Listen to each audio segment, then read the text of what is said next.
Sim, estou ouvindo. Já liberei para você tanto o vídeo quanto o PowerPoint. Pronto, obrigada, Gabriel. Né? Gente, eu acho que a gente pode começar. A gente já está com 35 participantes.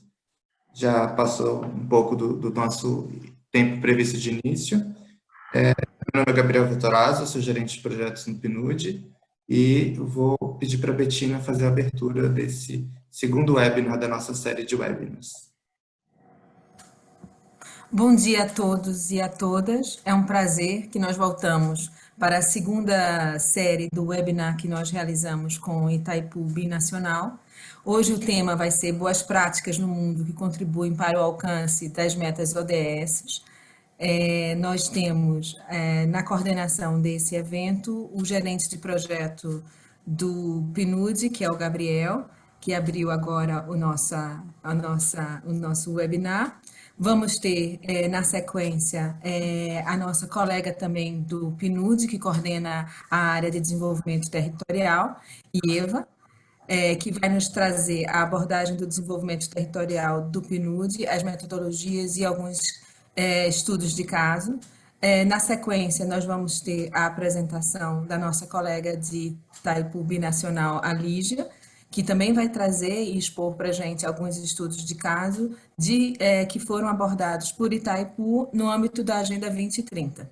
E, por fim, teremos a participação de Larissa Servi, da FNP, que é a Frente Nacional de Prefeitos, né? E que vai trazer também o tema do planejamento municipal orientado pelos ODS e abordará o estudo de caso de Atibaia, em São Paulo, e Francisco Morato, também em São Paulo. Então, eu desejo a todos um bom webinar, né? Estaremos aqui torcendo para que vocês nos encham de perguntas ao final e que a gente possa ajudar vocês com dúvidas, com questões, e a todos nós uma boa manhã. Muito obrigada.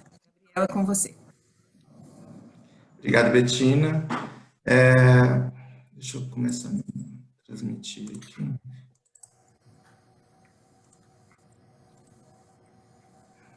Gostaria de avisar a todas e todos que esse webinar está sendo gravado. Depois vocês vão ter acesso a ele na plataforma Oeste 2030 e também via e-mail. Nós temos uma metodologia de todo o fim dos webinars. Nós mandamos documentos de suporte para vocês dessas temáticas que foram abordadas durante o evento. Alguns links são interessantes vocês terem acesso e a própria gravação do webinar. Espero que todos possam aproveitar. A minha apresentação, ela está focada em trazer para vocês um pouco do que está sendo feito fora da região oeste, pelo mundo, que são práticas interessantes para o alcance das metas, para a realidade que vocês vivem na região oeste do Paraná, e que também podem, de alguma forma, contribuir para o processo de recuperação da pandemia que a gente está vivendo.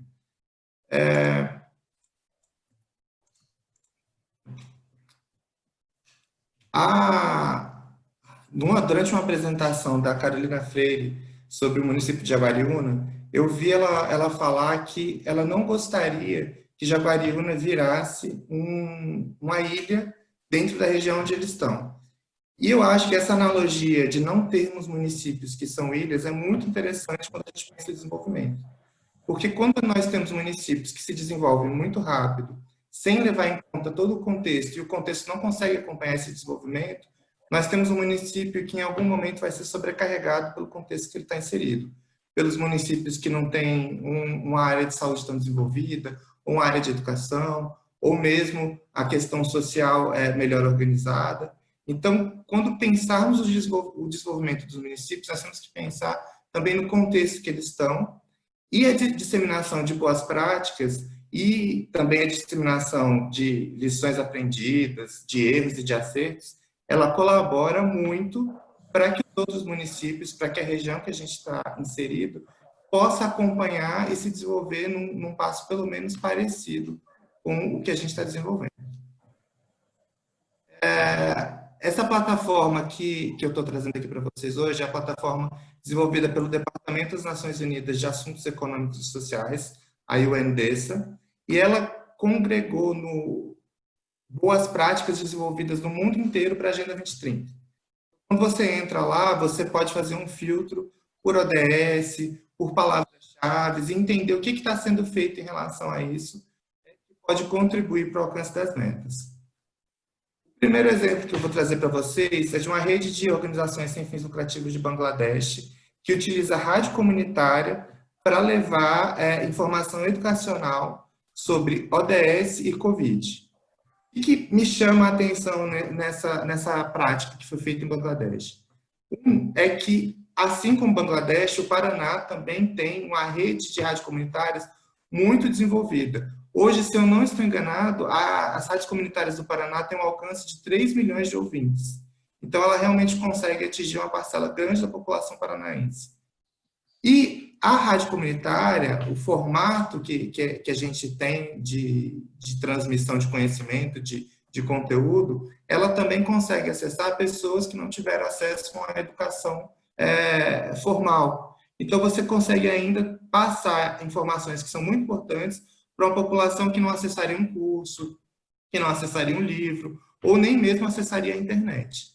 Então, eu acho que é muito interessante para esse momento, onde a gente está vivendo um isolamento tão intenso, quem pode estar isolado, a gente ter como chegar nessa população e manter um contato, passar informação de uma forma que não é custosa e que tem disponível para os municípios da região. Todas as boas práticas, eu tomei cuidado de trazer um link para vocês, depois vocês vão poder entrar e entender com mais profundidade o que está sendo feito. Uma segunda prática interessante é o que está sendo feito no Peru. Uma das primeiras coisas que destacaram quando a gente entrou no processo de confinamento, de isolamento, é que uma grande parcela da nossa população estudantil dependia da alimentação escolar para completar todo o processo nutricional que eles tinham acesso. Isso se tornou um desafio para os municípios e para os estados de uma forma muito intensa, como manter o acesso dessa população à alimentação básica que eles precisam. E o Peru criou um projeto que eles chamaram de priorização política em face da emergência nacional para a Covid, que visa montar cadeias de distribuição. Essas cadeias elas são compostas pelo governo, que entra com um recurso que ele tem possibilidade de entrar, pelas empresas que estão tentando devolver algo para a população e pelos pequenos produtores que precisam do trabalho para continuar subsistindo e que nesse momento não estão tendo vazão para a produção deles. Então, eles montaram a cadeia de distribuição, que é organizada virtualmente, e eles fazem o processo de redistribuição de alimentos e também de compra de alimentos dos pequenos produtores para tentar manter toda a composição nutricional da população disponível. Eles também criaram outra vertente disso, que é muito próximo do auxílio emergencial que a gente tem, que é distribuir recursos para a população que não vai conseguir ter acesso a essa distribuição de alimento propriamente físico. Então, achei que isso era interessante também para trazer como boas práticas para vocês. A outra é o Youth Collab, que é Juventude que Colabora nas Filipinas. A ideia do Youth Collab é eles realizam anualmente um evento para que a juventude possa trazer soluções para problemas que a gente está encontrando ao longo do ano. Só que para realizar esse evento, eles passam ao longo do ano trazendo essas pessoas para o processo de capacitação e para processos de desenvolvimento que, permitam eles pensar na solução e, dois, capacitem eles para o mercado profissional. A gente tem, por exemplo, na região oeste, a Fundetec, ou a Unila, ou a Unioeste, que são institutos de estudo e de pesquisa que já vêm desenvolvendo um trabalho muito similar. Então, eu acho que se os municípios começarem a utilizar mais esses institutos e essas instituições de estudo, num processo mais colaborativo, a gente consegue pensar em soluções interessantes para alcançar a agenda, a gente consegue pensar em soluções para trazer os jovens para o mercado de trabalho, e a gente aborda uma outra questão, que é uma dificuldade dos municípios da região, que é a vazão dos jovens que entendem que lá naquela região não tem um processo tão interessante de futuro e trabalho para eles. Se a gente começa a trazer essas questões para dentro dos municípios, a gente também começa a reter mais esses jovens que começam a ir embora muito cedo da região. E por último, eu queria trazer para vocês o consórcio intermunicipal de bacias do Rio Piracicaba, Capivari e Jundiaí. Esse é uma boa prática que é feita no Brasil.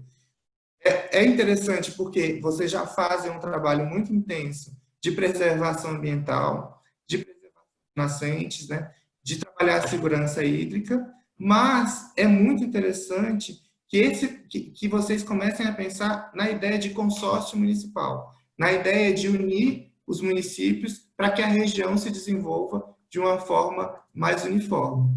Então, acho que o que eu mais destaco nessa boa prática específica é a ideia de consórcio municipal, porque eu acho que vocês estão tão avançados quanto eles na questão da preservação ambiental e na segurança hídrica, e eu acho que em função da forma como a região oeste do Paraná está organizada, um consórcio municipal não só ia otimizar os recursos da região, ia otimizar a capacidade dos municípios, mas também ia trazer um crescimento conjunto de uma forma mais uniforme, que eu acho que é muito interessante.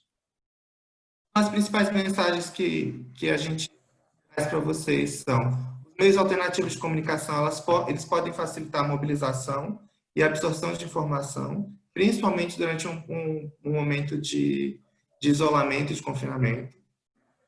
Trabalhar múltiplos atores pode facilitar a mobilização de recursos financeiros. Então, quando a gente pensa em recursos, não adianta a gente só pensar em governo, não adianta a gente só pensar, no caso específico da região oeste, em Itaipu, mas a gente tem que pensar tudo que está envolvido, todas as capacidades técnicas que estão dispostas na região e como é que isso pode ampliar o nosso acesso a recursos, o nosso acesso à equipe técnica. Trabalhar a conectividade, o acesso tecnológico é essencial, principalmente quando a gente está falando de juventude, né? A gente está na geração Z, uma geração que consome tecnologia, que consome informação numa velocidade muito diferente do que as outras gerações vinham consumindo ou têm interesse em consumir. E desenvolvimento de parcerias é essencial para ampliar as capacidades técnicas e financeiras, né?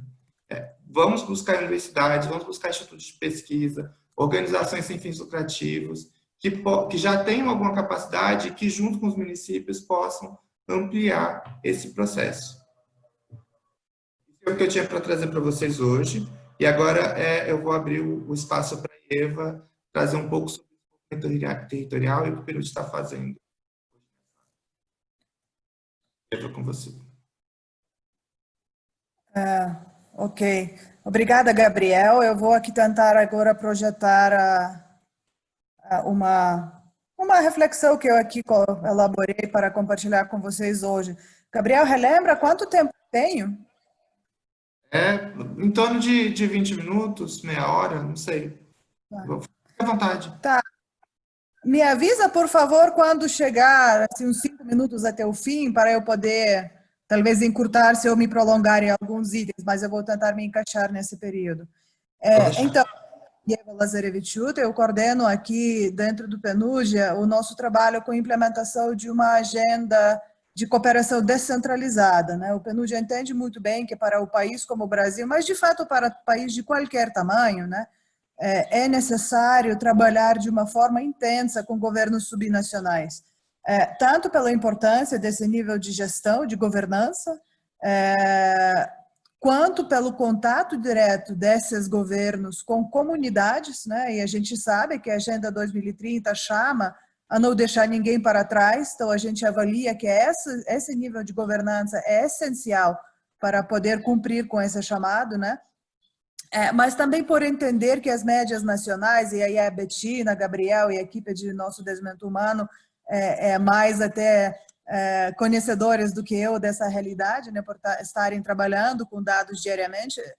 As médias nacionais, elas não refletem muita coisa, elas refletem que o Brasil está avançando, mas elas não nos ajudam a desenhar políticas e soluções factíveis e adequadas para cada território, cada realidade. Então, assim, esse nível de governança para a gente é essencial, crítico para promover o desenvolvimento mais equilibrado, mais coerente, humano no país como o Brasil.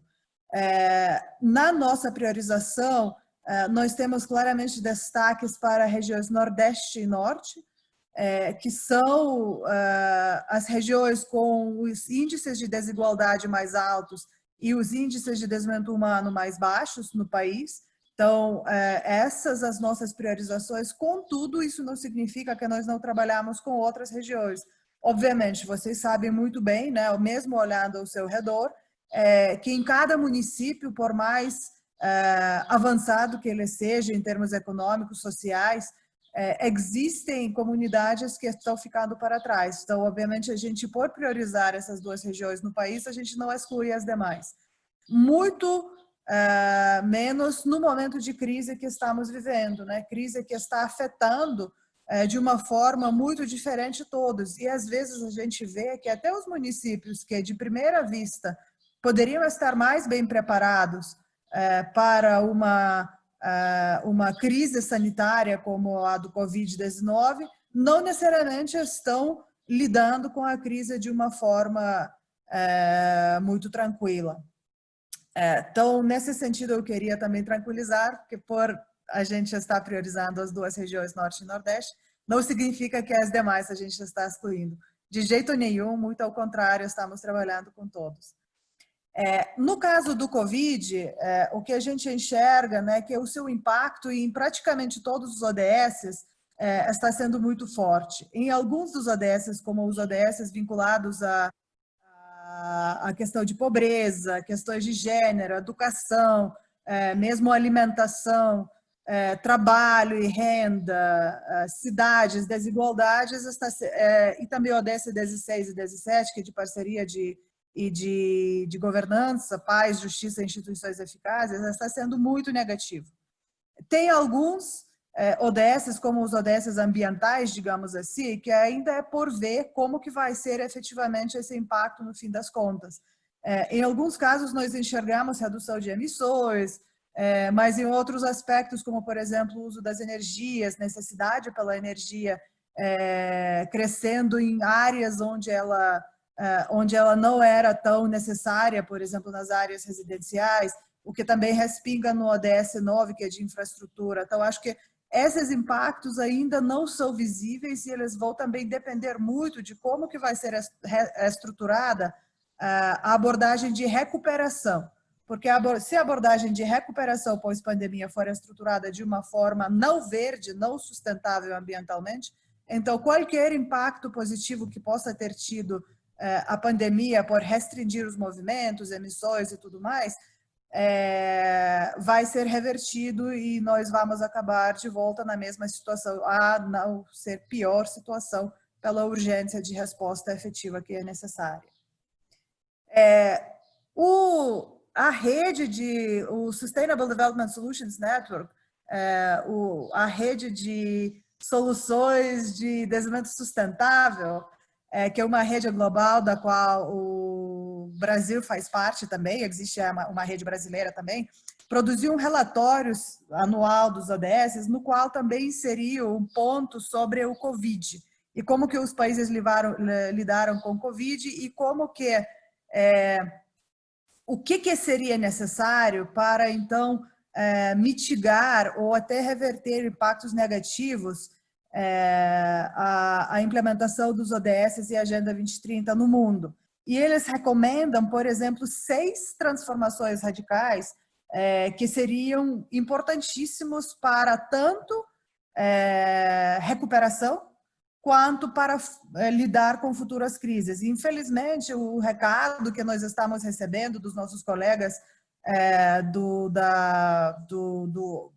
OMS, que essa crise sanitária ela não vai ser a última. Nós teremos outras, e não apenas sanitárias, de fato, nós teremos outras tensões no mundo que aparecem e outras crises, portanto, ocorrerão. Mas para lidar, então, com essas futuras crises também, não apenas recuperar do Covid, eles, por exemplo, recomendam 6 transformações. Uma, investimento muito elevado, maior, e repensar também como que nós estamos lidando com a educação, gênero e desigualdades.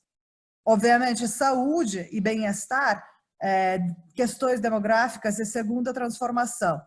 Energia e indústrias sustentáveis, aquilo que eu falei sobre a recuperação verde. É a terceira transformação que precisa ocorrer, na opinião deles, para a gente conseguir recuperar do Covid de uma outra forma.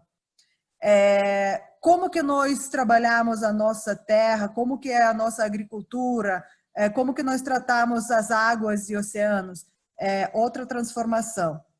Claramente, transformação 5, que é a questão de cidades sustentáveis, urbanização sustentável, por exemplo, acesso ao saneamento, água potável, é essencial também. Inclusive, nós enxergamos que, por exemplo, a questão sanitária, a orientação de lavar as mãos, de cuidar da saúde da família, vira inviável se, por exemplo, a pessoa não tem acesso à água potável. De que lavagem das mãos a gente fala se a pessoa mal tem água para beber? Então, é essencial também esse momento aí. E transformação 6, que a gente enxerga, principalmente, eu acho, não só aqueles que trabalham, mas também, aí eu como mãe vou ser parcial aqui, principalmente mães e pais que ficam com filhos fazendo escola desde casa, nós enxergamos muito bem essa questão de exclusão digital. Porque mesmo nas áreas, por exemplo, eu moro aqui no Distrito Federal, que é capital federal, que tem acesso bastante amplo à internet, aqui em casa, quando conecta 3, 4 computadores à mesma rede, já não conseguimos mais acessar. Quando às 17h30, todo o condomínio liga máquina de lavar roupa, acessa a televisão porque terminou de trabalho, estoura a transformadora e acaba qualquer acesso à internet, à energia, a geladeira para, enfim. Né? Então, esse tipo de coisas nós estamos vivendo no Distrito Federal. Imaginamos agora no interior do país, onde não temos todo esse acesso que conseguimos ter aqui na capital federal. Então, a questão de acesso às infraestruturas e uso das tecnologias é essa 6ª transformação que eles recomendam. E é muito interessante se aprofundar nesses aspectos, e não apenas a essas 6 transformações de forma individual, mas também como que elas se conectam entre si, como que elas viabilizam uma outra ou então impossibilitam uma outra. O que eu quero dizer com isso? Eu quero dizer com isso que essas 6 transformações recomendadas, elas não podem ocorrer de forma seletiva. De fato, elas têm que ocorrer de uma forma de pacote, digamos assim. E eu tenho certeza que os meus colegas, o Gabriel, a Bettina, já têm trabalhado com vocês o conceito de aceleradores de desenvolvimento, aceleradores dos ODS. É isso que nós entendemos, são temáticas que podem fazer toda a diferença em vários aspectos, de forma interconectada, e que podem ajudar, inclusive, priorizar investimentos públicos para poupar recursos, que no momento eles estão ficando cada vez mais escassos, também por causa do Covid. Em termos do nosso trabalho específico, o que nós estamos observando? Que é essencial para a futura recuperação é o jeito também de como que estamos lidando com a crise hoje. Se nós estamos conseguindo, de uma forma mais tranquila, implementar as medidas de restrição, se a gente está conseguindo implementar determinadas medidas para apoiar as nossas comunidades vulneráveis, para apoiar as nossas empresas, para que eles possam sobreviver esse período mais tenso de uma forma mais tranquila, eles vão começar a recuperação de um outro patamar.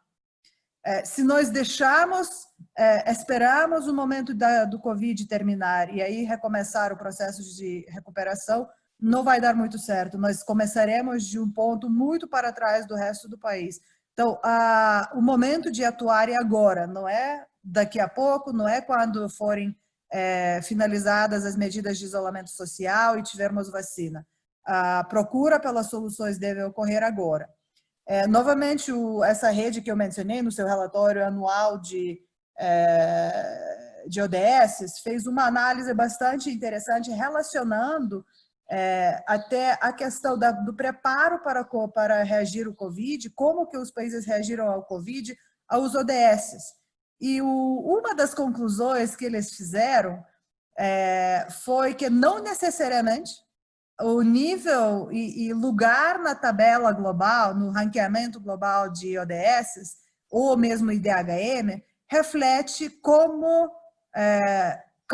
bem o país reagiu e lidou com a pandemia. Por exemplo, eu fico bastante orgulhosa que meu próprio país, que é a Lituânia, aparece na tabela no 4º lugar, enquanto no caso dos ODS, e IDHM está lá no 30º, 40º lugar na tabela global, no ranqueamento global. Então, não é necessariamente um dos primeiros países, mas na tabela da reação ao Covid está lá em cima. Coreia do Sul é um outro país que lá em junho, né, a situação no mundo também vai mudando, não terminou ainda a pandemia, estamos tendo segunda onda em vários países por causa do relaxamento das medidas também, né?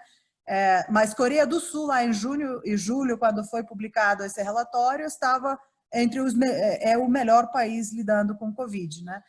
Mas os demais que vocês olham aí, Látvia, Lituânia, Estônia, Eslovênia, Eslováquia, são países que estão mais para baixo na tabela. Então, eles também analisam ali quais fatores levaram, né, como que foram usados os dados, como que foi usado o setor público para apoiar o setor privado, que medidas foram adotadas em termos de isolamento nesses países que fizeram toda a diferença. E alguns dos países, como o Reino Unido, Estados Unidos, que normalmente estão lá no topo das tabelas, ranqueamento de desenvolvimento global, estão embaixo dessa tabela aqui. Então, as reflexões que estão sendo feitas sobre como que os países estão lidando com a crise agora são essenciais também para a gente aprender como que nós vamos depois, como que o Brasil poderia aprimorar sua atuação e também de que ponto nós vamos começar lá na frente. No caso do Brasil, o PNUD também está apoiando por vários meios. Estamos trabalhando com alguns ministérios, como, por exemplo, o Ministério do Desenvolvimento Regional, com uma construção de um projeto. De fato, o projeto que já foi construído está em implementação para mapear as cadeias prioritárias para a recuperação. Estamos trabalhando também, por exemplo, com o Sudene, no âmbito regional, na mesma iniciativa, para mapear como a região nordestina, por exemplo, poderia... o que a região nordestina poderia priorizar para agilizar a recuperação. No casos mais concretos, o Gabriel me pediu apresentar alguns exemplos bem concretos de trabalho que desenvolvemos. Eu queria mencionar aqui 3, por exemplo. Nós trabalhamos com alguns agricultores familiares, estamos apoiando a execução de empréstimo do FIDA lá em Sergipe.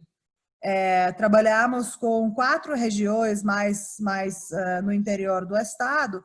E quando, em março, começou a pandemia, o governador decretou suspensão de todas as atividades de consultoria, todas as atividades de viagens, contato pessoal. O que nós fizemos? Junto com a nossa equipe local, estabelecemos um regime de home office, que, obviamente, no interior do estado, levando em conta a questão da conectividade, é um pouco complexo. E ainda considerando que o nosso trabalho é com os agricultores familiares, que não necessariamente é um público que diariamente acessa, usa tecnologias, manipula elas.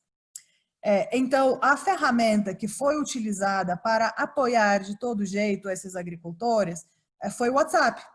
É algo que nós usamos diariamente, muitos já usam, é uma ferramenta fácil, leve, muita gente tem já a habilidade de sua utilização para receber, para vídeo, para poder fazer chamada, para trocar mesmo um bom dia, que às vezes precisamos, né, no momento de isolamento social.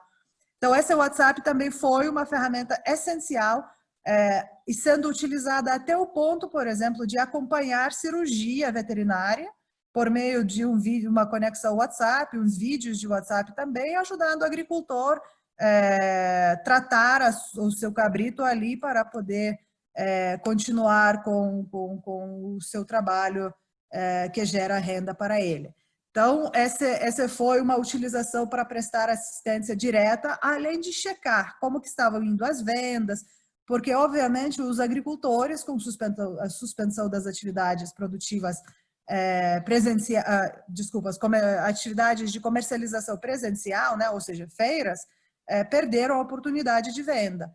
Então, também o WhatsApp estava sendo utilizado para conectar eles, e não só o WhatsApp, como também, por exemplo, o Instagram. Vendendo ovos, usando o Instagram, virou um método de trabalho em Sergipe.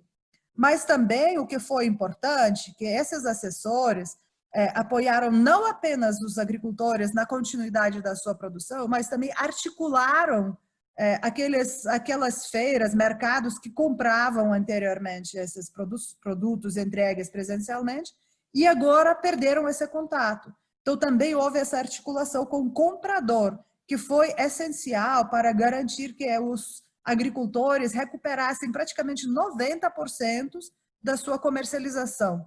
Então, foi muito impacto interessante. E terceiro aspecto que eu queria mencionar, já existia naquela iniciativa um trabalho com jovens, com vistas a manter esses jovens no campo, para eles não migrarem para as cidades, para áreas urbanas, assim que puderem ir embora das áreas rurais. Mas no caso do uso das tecnologias para comercialização, se enxergou outra oportunidade, porque o que ocorria? No uso das tecnologias para venda, o que a gente viu? Que esses jovens, inclusive muitas vezes adolescentes e mulheres rurais, tinham muita mais habilidade e disposição para inovar no uso das tecnologias. Já os homens agricultores não tiveram tanta flexibilidade no acesso, não conseguiam utilizar, mostravam até um certo medo para o uso das tecnologias. Então, o que nós fizemos dentro desse projeto era destacar os jovens, os adolescentes mesmo, né? Apoiar os seus pais e apoiar os vizinhos também no acesso às tecnologias. Então, esse engajamento da juventude foi o outro componente que nós fortalecemos para poder apoiar os agricultores em Sergipe. Um outro mecanismo que estamos apoiando também é um mecanismo no Piauí, onde o governo do estado está trabalhando com o nosso apoio para mobilizar recursos, tanto dos bancos, né, como o Banco Mundial, quanto das empresas atuando no estado, para montar um mecanismo onde poderiam ser organizados cursos de treinamento para costureiras locais, que com Covid também perderam grande parte de mercado e ingresso, praticamente todo, de fato, e elas poderiam ser qualificadas para produzir EPIs, máscaras, né? Máscaras com boa qualidade. E depois, por meio desse projeto, por meio desse financiamento, essas máscaras seriam compradas das costureiras, assim elas não só adquirem uma nova capacidade, não se sentem também incluídas no processo de lidar com a pandemia, né? Mas também efetivamente recebem ingresso que compensa a perda que elas sofreram. E por meio das ONGs locais, essas máscaras estão sendo distribuídas de forma gratuita para comunidades carentes. Então, essa é uma outra abordagem que desenvolvemos, que combina também o que eu queria destacar de uma forma tranquila as preocupações econômicas e sociais da Agenda 2030. Então, é um exemplo também como nós estamos conseguindo equilibrar essas duas vertentes da Agenda 2030.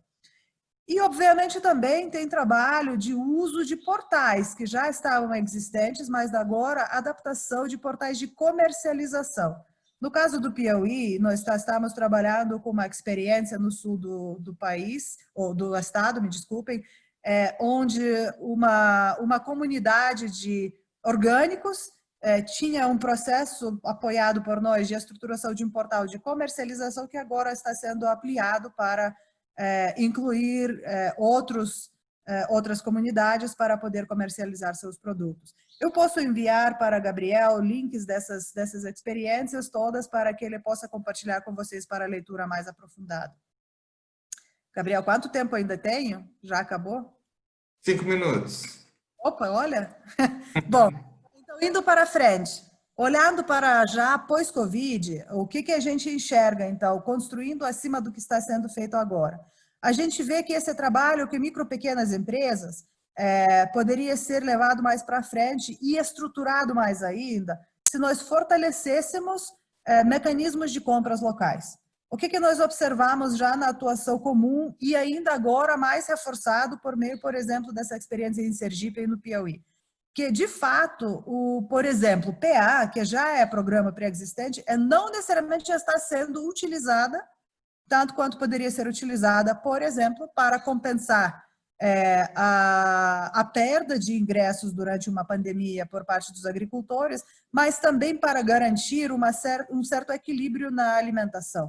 Porque imaginamos, se o agricultor está lá no seu município, o município está focado mais na produção de galinhas, a comunidade toda, se comercialização ficar mantida apenas dentro dos vizinhos, de uma forma mais simplificada, a comunidade toda vai comer só frango e ovo. E tem outras oportunidades, outras comunidades que possam estar especializadas em alguns outros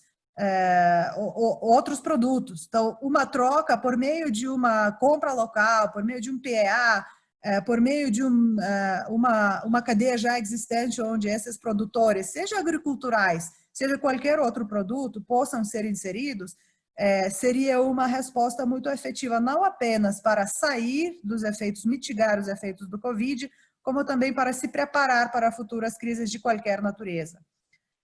Estamos trabalhando num projeto junto com o SEBRAE, com a CNM, a Confederação Nacional dos Municípios, que chama-se Prato Cheio, nessa linha.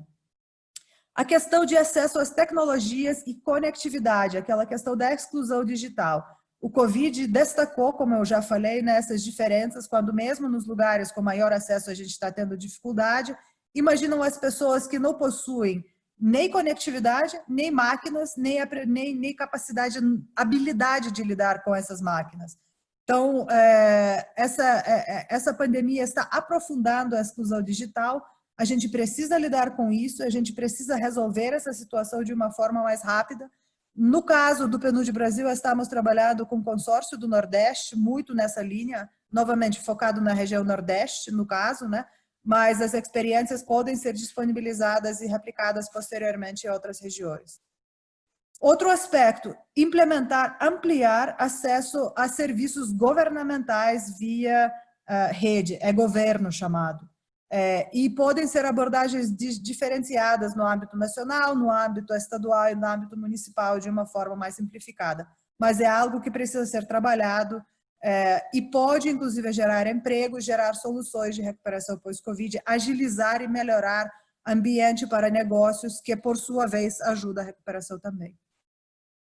Melhora de capacidades para lidar com crises. O que nós observamos que a crise encontrou os governos despreparados. Maioria não tinha dados, maioria não tinha informação, maioria não tinha capacidade muito boa de compras emergenciais, maioria não tinha quadros técnicos preparados para estruturar mesmo, por exemplo, o processo de compras de materiais e equipamentos desconhecidos.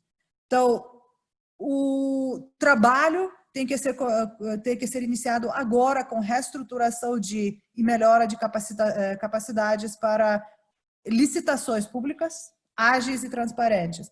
Existem algumas experiências que nós estamos mapeando globalmente, desde reestruturações de áreas de saúde pública, capacitações para todo mundo que lida com questões de licitações, mas também criação de comitês externos, inclusive multissetoriais, para monitorar compras não apenas emergenciais, mas compras governamentais em geral, e portais de monitoramento de processos transparentes também. Então, acho que essas medidas elas serão essenciais para recuperar um pouco de confiança na transparência das áreas de saúde pública. Sabemos que muitos estados e muitos municípios estão com problemas agora com tribunais e com ministérios públicos por causa do jeito como foram feitas as compras emergenciais. Então, é necessário esforço de recuperação de confiança e também preparo para futuras situações similares. destaco não apenas crises sanitárias, como também financeiras, econômicas e ambientais também.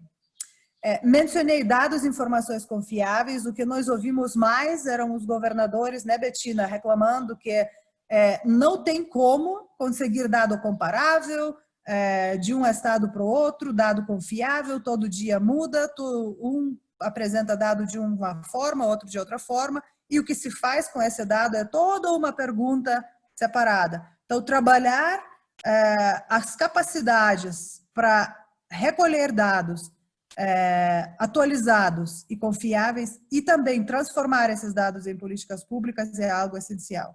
E inovação e pesquisa aplicada. O Gabriel já mencionou, trabalho das universidades, trabalho de aproximação das universidades com as políticas públicas é algo que a gente enxerga como um jeito de melhorar a nossa preparação, tanto para a própria recuperação, quanto para posteriores situações de desenvolvimento.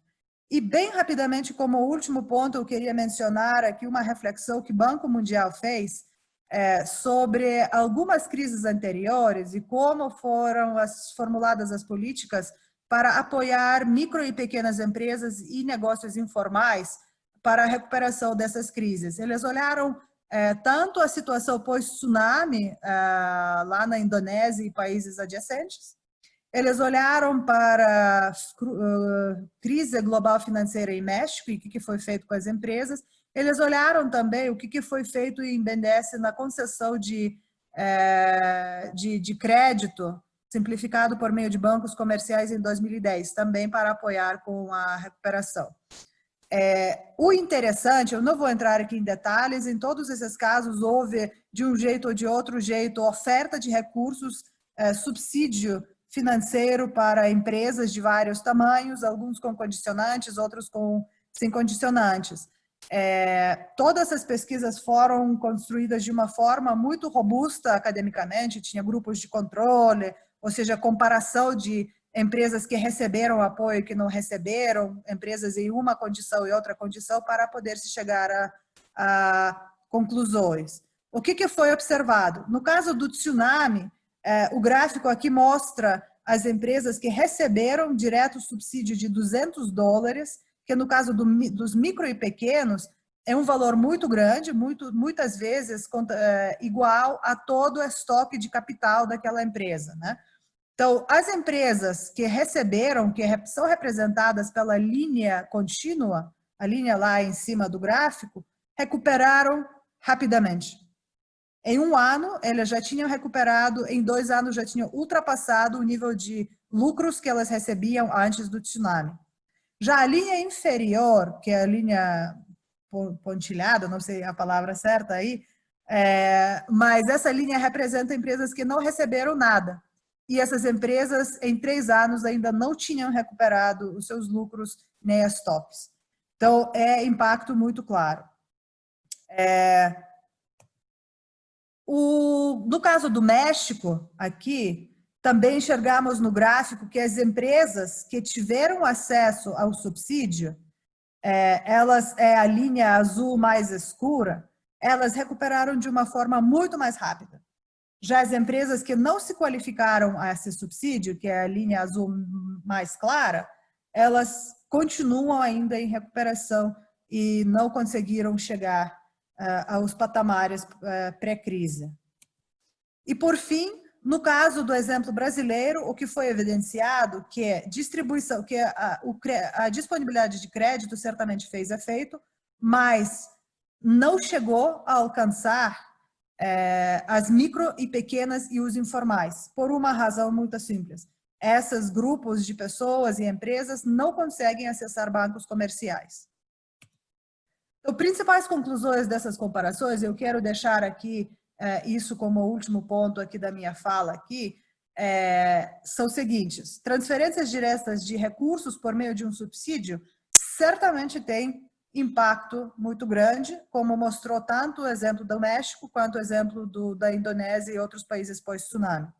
E, inclusive, o Banco Mundial é interessante, eles estão indo além até dessa conclusão simples. Eles dizem que, no primeiro momento, distribuindo esses subsídios diretos, tanto subsídio para empresas quanto subsídio para seus clientes, ou seja, para a população geral, que seria comparável ao nosso auxílio emergencial, né, aqui no Brasil, no primeiro momento gera muita desconfiança que pessoas que não merecem, que não deveriam se qualificar para esse tipo de auxílio, poderão acessar esse recurso. O Banco Mundial recomenda não se preocupar tanto com esse ponto no momento, porque o efeito positivo desse tipo de transferência, desse tipo de subsídio, é muito maior do que qualquer perda que poderia ser gerada por essas pessoas indevidamente aproveitando. Obviamente, isso não significa que esse tipo de pessoas não deveriam ser eliminadas, que não deveria haver um esforço para identificar, para inclusive ocupar recurso público, mas não é a razão para suspender esse tipo de transferência, esse tipo de auxílio. Segundo, crédito direto por meio dos bancos formais nem sempre pode alcançar o público desejado. E condicionar, interessante, isso eu ainda não mencionei, muitas vezes essas políticas condicionam o registro dos beneficiários, registro das empresas informais para poder acessar essas transferências, esses subsídios. O que o banco, na comparação, descobriu que quando esse registro é atrelado à obrigatoriedade de pagar impostos, o efeito torna-se negativo desse tipo de subsídio e muitas vezes as empresas, inclusive, desistem, empresas ou empreendimentos, melhor, né? Os empreendimentos desistem de acessar o mecanismo de auxílio.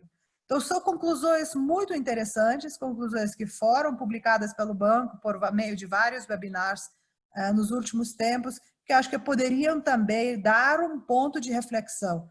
Obviamente, várias entidades têm outras abordagens complementares, reflexões adicionais que podem ser compartilhadas aqui, mas eu queria deixar com vocês essa última que eu escutei, li, e achei bastante interessante, porque aprendizado da experiência anterior, eu acho que é uma ferramenta mais adequada que temos hoje para poder tanto lidar com crise agora, quanto modelar a nossa recuperação. Com isso, eu termino a minha apresentação aqui e para o compartilhamento desse PowerPoint. Obrigada e desculpas, porque eu acho que eu ultrapassei alguns minutos do meu tempo. Obrigado, Eva. Foi ótima a apresentação. Eu vou convidar a Lígia agora para falar um pouquinho sobre a experiência de Itaipu. Oi, Gabriel, muito bom dia a todos e todas, né? Primeiro eu queria agradecer ao PNUD, a você, Gabriel, a Betina, pela oportunidade de a gente estar aqui compartilhando essas boas práticas da Itaipu, né, relacionadas aos 17 Objetivos de Desenvolvimento Sustentável. Esses cadernos fazem parte de um trabalho desenvolvido com o Departamento de Assuntos Econômicos e Sociais da ONU, né, a UNDESA. Inclusive, quero agradecer a presença de algumas pessoas da equipe da UNDESA que estão aqui também, né, o Ivan Vera, que é o ex-chefe de Energia, Água e Capacitação, que foi nosso consultor para a edição desses cadernos ODS, a Isabel Raia, Nadine Salame estão aqui também, até treinando o português delas um pouquinho, né? Obrigada por participarem.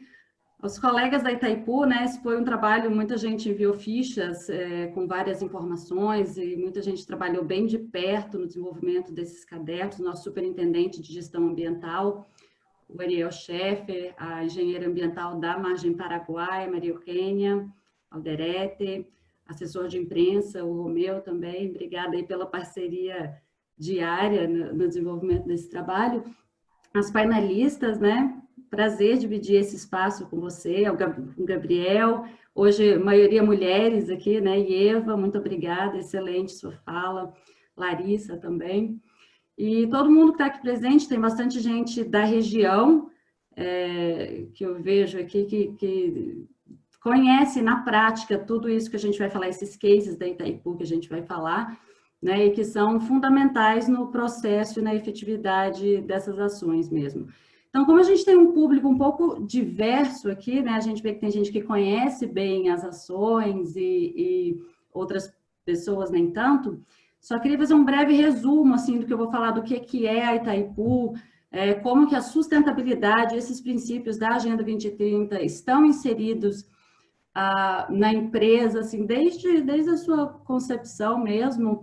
E depois eu entro um pouquinho no case de gestão de bacias, que é a abordagem territorial que orienta todas as ações de gestão ambiental da empresa mesmo, né? E depois eu apresento os cadernos, os 17 cadernos ODS, e dou uma palavrinha rápida sobre esses efeitos da pandemia nas ações de sustentabilidade.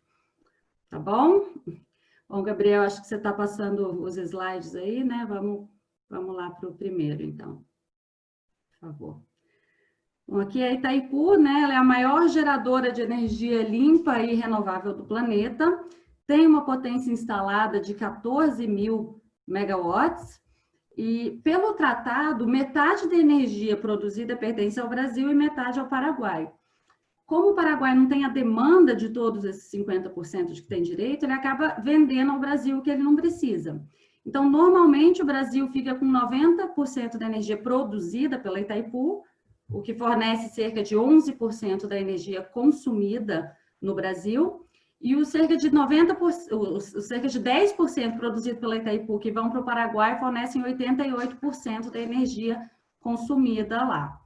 Então, com isso, a gente vê que a energia produzida pela Itaipu tem um papel muito importante para ambos os países, né? Não só na geração de energia em si, mas para o desenvolvimento econômico da região. E a Itaipu é uma empresa importante para outras hidrelétricas também, porque ela mostra na prática como o desenvolvimento e sustentabilidade estão juntos, né? E devem estar sempre juntos, porque um depende do outro mesmo. E uma marca importante disso é o que a gente mostra aqui, né? Que eu coloquei como cadeia de valor, que a segurança hídrica, o desenvolvimento territorial sustentável e a geração de energia têm um mesmo peso. De acordo com o plano estratégico da empresa, todos esses eixos estão definidos como macroprocessos finalísticos. Então, para entender como isso foi desenvolvido ao longo da história da hidrelétrica, que foi criada em 74, começou a gerar energia 10 anos depois, vou falar um pouquinho como que os princípios da sustentabilidade fizeram parte da concepção da hidrelétrica, que está no próximo slide, Gabriel.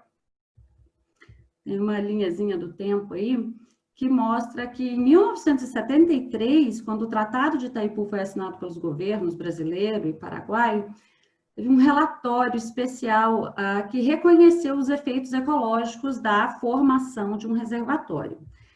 E aí, como consequência, a Itaipu iniciou, em 1979, a restauração florestal para a formação de um cinturão verde em torno do reservatório e a criação de refúgios biológicos, tanto no Brasil quanto no Paraguai também. Hoje a Itaipu protege mais de 100.000 hectares de florestas, que fazem parte até da reserva da biosfera do programa da Unesco, que a gente vai falar isso um pouquinho mais para frente em um dos cases. E aí, durante a formação do reservatório, na década de 80, a Itaipu promoveu uma operação chamada Mimbaquera, né, que significa esses animais em Guarani, e resgatou mais de 35.000 animais que viviam nessa área sendo inundada pelo reservatório, né? Foram para os refúgios. E também iniciativas institucionais de educação ambiental começaram nessa mesma década, com a criação do Ecomuseu, que ajuda a disseminar essa conscientização, que é fundamental que a comunidade se reúna em torno de projetos coletivos e participativos mesmo. Em 84, a Itaipu começou a operar a primeira unidade geradora, começou a gerar energia ali. E em 2003, a Itaipu criou Cultivando Água Boa, né, que foi vencedor da organização Water for Life Award, da ONU, que incluía um conjunto de iniciativas socioambientais relacionadas à segurança hídrica da região, né, conservação de recursos naturais, biodiversidade, promoção da qualidade de vida da população, da área de influência.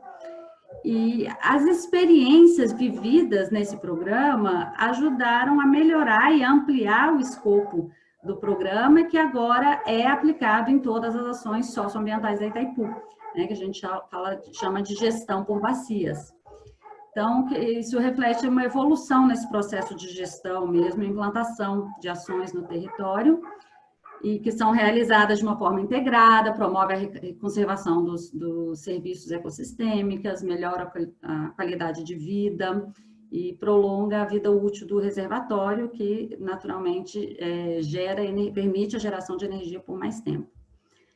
Então, ali no final, em julho de 2019, uma área de mais de 100 mil hectares aqui da Itaipu ganhou o status de reserva da biosfera, um título que já tinha até sido obtido pela margem paraguaia da empresa em 2017. E essa chancela é feita pela Unesco, né, o Programa Homem Biosfera da Unesco, foi importante, bem importante, porque com ele a Itaipu passou a ser a única usina hidrelétrica com esse título, né, o que foi bastante importante para a gente. Pode passar para o próximo slide, Gabriel, por favor. Então, aqui a gente vê que essas ações relacionadas à sustentabilidade realmente fazem parte da missão, visão e da cadeia de valor da empresa. A missão e a visão podem ver aqui que incorporam essa dimensão social, ambiental e econômica e tecnológica do desenvolvimento, enquanto a visão traz essa importância de se consolidar com as melhores práticas de sustentabilidade do mundo. A cadeia de valor, esse desenho aqui embaixo, mostra que os processos de suporte e gestão, né, de suporte esses em azul, mas em volta aí, e de gestão em branco, eles fazem parte dessa engrenagem que trazem como resultados finais tanto a produção de energia, quanto a gestão ambiental e o desenvolvimento social. Então, assim, a gente percebe que as estratégias de sustentabilidade da empresa, elas vão além de questões que afetam a sua produtividade no futuro e estão contempladas mesmo nos objetivos estratégicos e proporcionam ganhos à população, ao meio ambiente, e vão ao encontro dessa visão da Itaipu de ser reconhecida com as melhores práticas de sustentabilidade do mundo. Pode ir para o próximo slide, Gabriel, por favor. Então, aqui a gente vai falar um pouco dos estudos de caso, né, que eles foram sistematizados de acordo com os ODS. E em 2015, quando surgiu a Agenda 2030 e os ODS, a gente percebeu que muitas das atividades que a Itaipu já desenvolvia estavam alinhadas aos ODS, né? Então, a gente via que estava no caminho certo. Então, seria importante sistematizar essas atividades desenvolvidas para pontuar as lições aprendidas, os desafios e onde que estavam os gargalos que a gente poderia melhorar ali. Foi até muito bem pontuado pela equipe da Undesa, que tem parceria com a gente, a importância de mostrar esses pontos fracos mesmo, né? Quais foram as lições aprendidas, porque os erros, eles são inevitáveis e eles também precisam ser mostrados, não só pela transparência que a natureza do negócio exige, mas também pelas experiências futuras da própria Itaipu e de outras empresas, hidrelétricas ou não, que possam replicar algumas dessas atividades desenvolvidas pela Itaipu. Né? Foi quando a gente começou a desenvolver esse material dos estudos de caso, com compartilhamento das boas práticas da Itaipu relacionadas aos 17 ODS que fazem parte do nosso plano de trabalho com Undesa. Eu ainda não cheguei nesse slide, Gabriel, só estou concluindo aqui uma coisa. Eu até vi uma pergunta que surgiu aqui, acho que já sumiu, que sim, vão ser compartilhar esse material, o Gabriel vai compartilhar, além de compartilhar esse material desenvolvido pela Itaipu e Undesa, tem também um vídeo que resume bem essas ações desenvolvidas aqui, né? Bom, então, e é importante ressaltar aqui também que esse material desenvolvido com o Undesa, os cadernos ODS, complementa esse trabalho desenvolvido com o PNUD, né? Mas eles são diferentes. O trabalho realizado com a Undesa trata das ações desenvolvidas pela Itaipu na região e que foram descritas de acordo com os ODS. Foi uma sistematização do que a gente já faz, um compartilhamento de boas práticas de acordo com os ODS. E com o PNUD, as ações focaram na mobilização social e territorialização mesmo dos ODS, com o desenvolvimento de indicadores em nível municipal, participação ativa da população da área de influência, né, o que foi muito importante e inovador mesmo. Então, aqui eu vou contar um pouquinho sobre o desenvolvimento desses cases e vou dar um panorama geral de um case de gestão por bacias, que é determinante para orientar todas as ações desenvolvidas para segurança hídrica e desenvolvimento territorial e que constam nesse material dos 17 cadernos que vocês vão ter acesso. Tá? Então, a gente pode ir aí para o próximo. E para explicar esse case que direciona as atividades da Itaipu na região, é importante destacar qual que é o contexto da região, né? O porquê dessa abordagem territorial e quais foram os resultados, os impactos gerados até agora. Então, esse slide mostra o contexto, que é o seguinte. Vou ver uma linha aqui. A fronteira ali entre o Brasil e o Paraguai, que é onde a Itaipu foi construída, que está no mapinha ali, fica dentro da Mata Atlântica, que é um bioma em que houve uma... Gente, eu vou ler os comentários daqui a pouco. Então, não sei se o Gabriel pode ir respondendo aí também. Lídia, não precisa se preocupar com os comentários agora, que no final das apresentações a gente retoma todos e faz todas as respostas que precisarem. Então, nesse bioma da Mata Atlântica, houve uma rápida expansão das atividades agrícolas durante o último século. E quando o reservatório foi formado, ali no início dos anos 80, a maioria das florestas, isso no Brasil, tá? Porque no Paraguai foi diferente. A maioria das florestas aqui já era substituída por fazendas, como a gente vê nesse gráfico de pizza, que compara aqui a ocupação da terra nessa faixa de proteção em 1974 e em 2017. E também nessa foto, que mostra como é que era antes dos programas de reflorestamento e depois deles, né? Então, por conta desse histórico, a agricultura, principalmente a produção de soja, milho, aves, suínos e leite, né, da região, eu sei que tem muita gente da região, mas tem gente que não é também, ela se tornou a principal atividade econômica da região, com todos os impactos disso, né? Então, a erosão de solo, a poluição dos rios por agrotóxicos e resíduos da pecuária, a redução da biodiversidade e assim por diante. Então, para lidar com esses desafios, a Itaipu usa de uma abordagem territorial que consiste em respeitar a maneira como a natureza é configurada em torno dos rios e outros cursos d'água da bacia hidrográfica. A gente sabe que nessas bacias a saúde do rio ela é consequência direta das medidas adotadas para controlar o escoamento, que favorece do solo, né, que favorece a infiltração de água, previne erosão, reduz o aporte de sedimentos e nutrientes. E também resultado da manutenção da biodiversidade da bacia, que assegura a conectividade entre as microbacias hidrográficas, né? Então, assim, a Itaipu passa a promover várias ações que cuidam desse entorno, já que a água é a matéria-prima para a geração de energia. Essa gestão por bacias inclui a restauração de ecossistemas, incluindo a restauração florestal, a conservação da biodiversidade, o manejo de áreas protegidas, recuperação e proteção de nascentes, práticas de conservação de água e solo, né? Como a gente vai ver nesse próximo slide que mostra um pouquinho dessas ações de gestão por bacias. Pode passar para o próximo, Gabriel. Aqui é uma representaçãozinha de um mapa da área de influência que inclui os 55 municípios, né, da região, com 54 no oeste do Paraná e 1 no Mato Grosso do Sul, que fazem parte dessa bacia de contribuição. A Itaipu trabalha com o conceito de que os serviços ecossistêmicos, eles ajudam os nossos negócios e melhoram a qualidade de vida no território definido pelas bacias hidrográficas. Então, aqui dá para ver alguns dos importantes resultados já alcançados, e eu vou citar rapidamente alguns deles, eu acho que a gente até, não sei como é que está de tempo aí, né, Gabriel? Aqui já foram mais de 100 mil hectares de áreas protegidas, né, o que permite a captura de 5,9 milhões de toneladas de gás carbônico equivalente por ano, com implicações positivas em relação à mitigação das mudanças climáticas. 54 espécies de animais já foram reproduzidas no Refúgio Biológico Bela Vista, no Brasil, e no CIASE, que é o Centro de Pesquisa de Animais Silvestres no Paraguai, para preservação genética e posterior reintrodução de espécies em habitats naturais.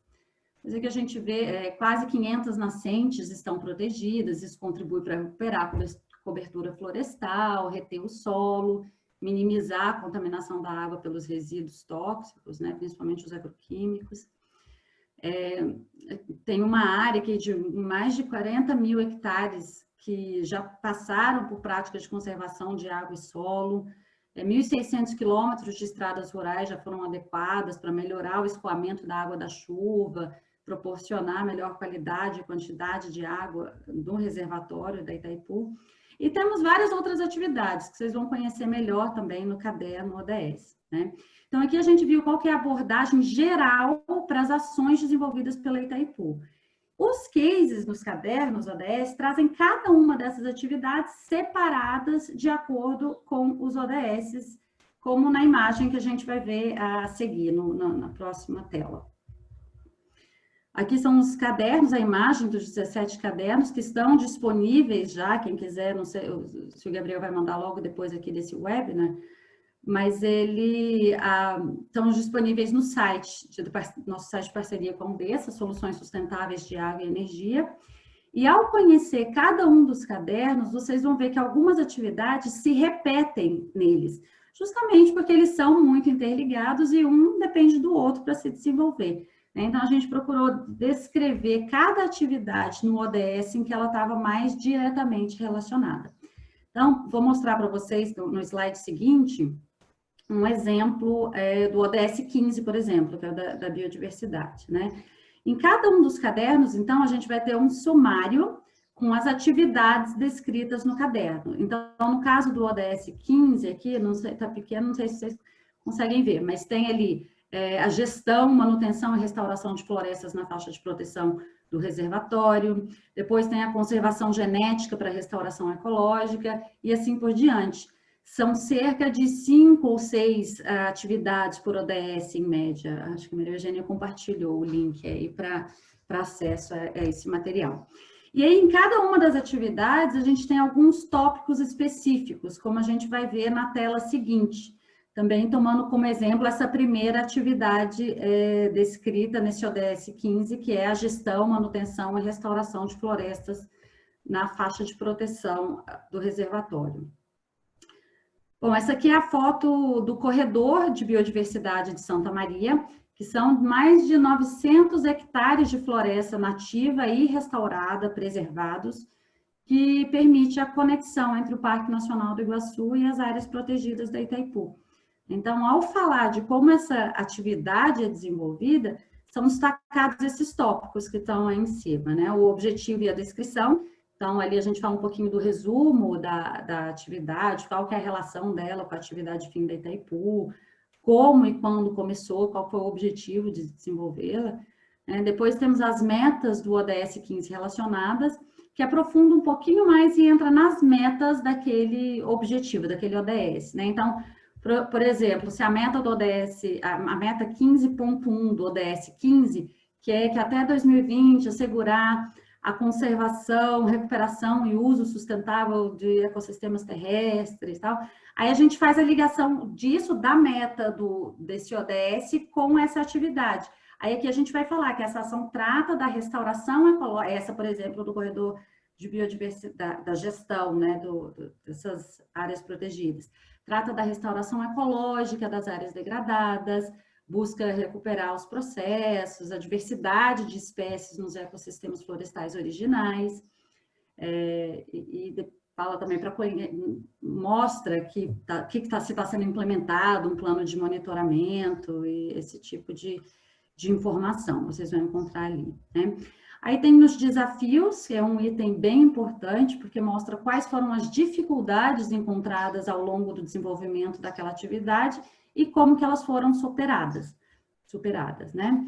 Em lições aprendidas são destacadas as experiências tidas ao longo do tempo com aquela atividade e o que foi necessário fazer para ter melhores resultados. Então, ali nos resultados, que é o último item de cada atividade dentro dos cadernos, mostram alguns dos resultados qualitativos e quantitativos. Então, ali vocês vão encontrar, por exemplo, o número de quantos hectares da Mata Atlântica foram restaurados e conservados. A gente destaca a formação do corredor da biodiversidade, a evolução ecológica das áreas restauradas, né? E alguns destaques. Por exemplo, o fato de termos sido reconhecidos como zona núcleo da reserva da biosfera pela Unesco. Ou o fato de que quase 30% de toda a regeneração florestal no estado do Paraná nos últimos 30 anos se deve às áreas protegidas da Itaipu, né? Então, aqui eu mostrei um pouco de como que cada uma dessas atividades, de cada ODS é descrita, e além dessas descrições, no final de cada caderno, a gente colocou um infográfico, que mostra os principais resultados de todas as atividades descritas que estão mais diretamente relacionadas àqueles ODS, né? Que aqui são, nesse slide, vocês estão vendo os 2 infográficos do caderno 6, né? Do ODS 6 e do ODS 15. Então, ele resume as ações daquele ODS que estão destacadas de acordo com esses 3 temas, né? E também mostram as interconexões com os outros ODS que também estão ligados com a atividade, com a cor correspondente ao íconezinho aí do ODS. Então, no caso do ODS 6, por exemplo, vocês podem ver que os temas foram divididos ali em serviços ecossistêmicos, segurança hídrica, desenvolvimento regional sustentável, e os outros ADS relacionados àquelas atividades, né? Vejam que todos esses quadradinhos ali são bem transversais, né? O que tem em comum com o ODS 6, 7, 15. Vejam que o 17, que é o círculo azul em volta de todos eles, que é o de parceria, o ODS 17, é transversal a todas as atividades, porque nada é feito sem a parceria com a comunidade, com o governo, com universidades, com outros parceiros, né? No caso do ODS 15, ele foi dividido ali em conservação de solo, biodiversidade e serviços ecossistêmicos, com os ODS também se interligando ali e o ODS 17 comum a todos eles, né? Bom, então, de apresentação, os cadernos é isso, vocês vão ter acesso a eles, o Gabriel vai enviar o link aqui, também acho que no chat já foi enviado o link de acesso. Infelizmente, agora, a gente só tem acesso, eles só foram publicados em inglês, mas em breve eles vão estar em português também no site da Itaipu, tá? Então, a gente pode, dos cadernos era isso, eu só queria comentar brevemente sobre essa relação da pandemia e as ações de sustentabilidade, que a Eva já trouxe com bastante pontos muito interessantes aqui, né? Mas essa charge já rodou bastante aí, eu acho ela interessante, porque a gente sabe que o mundo mudou muito nos últimos meses e a gente vivenciou mudanças globais, obviamente, né, de socioeconômicas e de saúde. Então, essa pandemia é um alerta de como a maneira que a gente interage com a natureza afeta a probabilidade de outra pandemia, né? E de como os recursos naturais de que a gente precisa para o nosso bem-estar são vulneráveis aos efeitos de uma crise global. Então, no primeiro momento, pode parecer que essas estratégias de sustentabilidade empresarial estão sendo deixadas no segundo plano, né, na medida que as empresas foram pegas, de certa forma, desprevenidas, empresas, governos. Então, elas acabam investindo em operações bem essenciais, urgentes, né? E algumas atividades de ações climáticas, por exemplo, passam a parecer que estão caminhando mais lentamente, né? E em níveis individuais também, as tendências de sustentabilidade foram revertidas, né? As sacolinhas plásticas estão sendo muito usadas, né? Por conta do saneamento mesmo, uso de máscaras, luvas plásticas têm sido incentivados pelos órgãos de saúde, as embalagens descartáveis e plásticas têm sido usadas como método de prevenção da entrada dos vírus nas casas, né? Então, isso dá a impressão de que está um vento forte contrário que ameaça qualquer pequeno progresso que a gente já tenha feito em direção ao desenvolvimento sustentável, né? Mas é preciso lembrar que a pandemia também trouxe essas reflexões muito importantes, até, né, de se é possível o famoso novo normal, e tão comentado por aí, né? Então, com isso, as pessoas e as empresas e governos também, a gente começa a pensar em como os habitats degradados têm uma influência imediata na transformação de epidemias em pandemias. Então, as empresas, elas passam a ser mais cobradas não só a divulgar e quantificar os riscos ambientais que suas operações representam, mas também a agir mais com ações relacionadas a isso, né? Então, aqui como a charge sugere, essas imensas perdas sociais e econômicas que o mundo sofreu nos últimos meses foram apenas uma prova, né, do que ainda pode vir. Então, se uma recessão se aproxima, os países não vão querer uma repetição dessas crises, se eles puderem evitar. Então, nesse contexto, fica ainda mais evidente a importância de unir forças, considerar todos os fatores e compreender que as nossas economias individuais, elas são uma partezinha, né, de todo um sistema interconectado, interdependente mesmo. Então, é preciso pensar no papel de cada um dentro de uma coletividade e se mobilizar mesmo para que sejam desenvolvidas políticas públicas sustentáveis, com toda a abrangência do termo em seus pilares, né, ambientais, econômicos e sociais mesmo. Então, é isso. Fica aqui esse pedido de reflexão. Eu convido a todos e todas para conhecer mesmo os estudos de caso apresentados aqui. E obrigada de novo, né, ao PNUD por esse espaço para a gente comentar, trazer um pouquinho disso aqui. Parabéns pelo trabalho do PNUD desenvolvido na região mesmo, né, de desenvolver esses indicadores e métricas de acompanhamento, trazer a importância desse incentivo a políticas públicas, o alinhamento com os planos plurianuais, e o engajamento, claro, da comunidade, né, da região, por esse cuidado constante, responsabilização, monitoramento ao trabalho, esse engajamento que é fundamental mesmo para tornar Itaipu a maior geradora de energia limpa e renovável. Então, todo mundo que está acompanhando aqui com a gente também, obrigada pela presença. Obrigado, Lígia. Foi super interessante essa apresentação. Vou convidar agora a Larissa Servi, que é a assessora de projetos da FNP, para trazer um pouco do trabalho que eles estão fazendo com os municípios. Bom dia a todos e todas. Primeiro, eu queria agradecer, né, em nome da Frente Nacional de Prefeitos, a oportunidade de conversar com vocês, de participar desse debate. Também de ouvir essas apresentações, acho que foram muito incríveis, né, todo o trabalho que tem sido feito, o material produzido.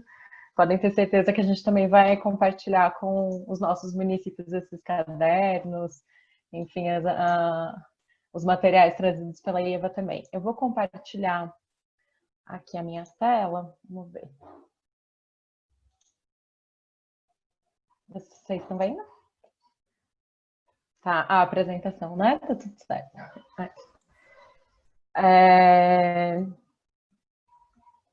Bom, a Frente Nacional de Prefeitos, para quem não conhece, é uma entidade municipalista que representa principalmente os municípios com mais de 80 mil habitantes no Brasil. A FNP tem apoiado muitos municípios no enfrentamento à pandemia, enfim, em diferentes frentes, né, de atuação. Tem uma atuação muito voltada para a articulação com outros entes federados e com o Congresso Nacional, com o governo federal. Mas a atuação da FNP, e é o que eu trouxe aqui para vocês para apresentar em termos de ODS, ela está muito vinculada à estratégia ODS e a um projeto que a gente implementa. Então, eu vou trazer essa breve contextualização só da estratégia e do projeto para poder apresentar os dois casos de Atibaia e de Francisco Morato, né?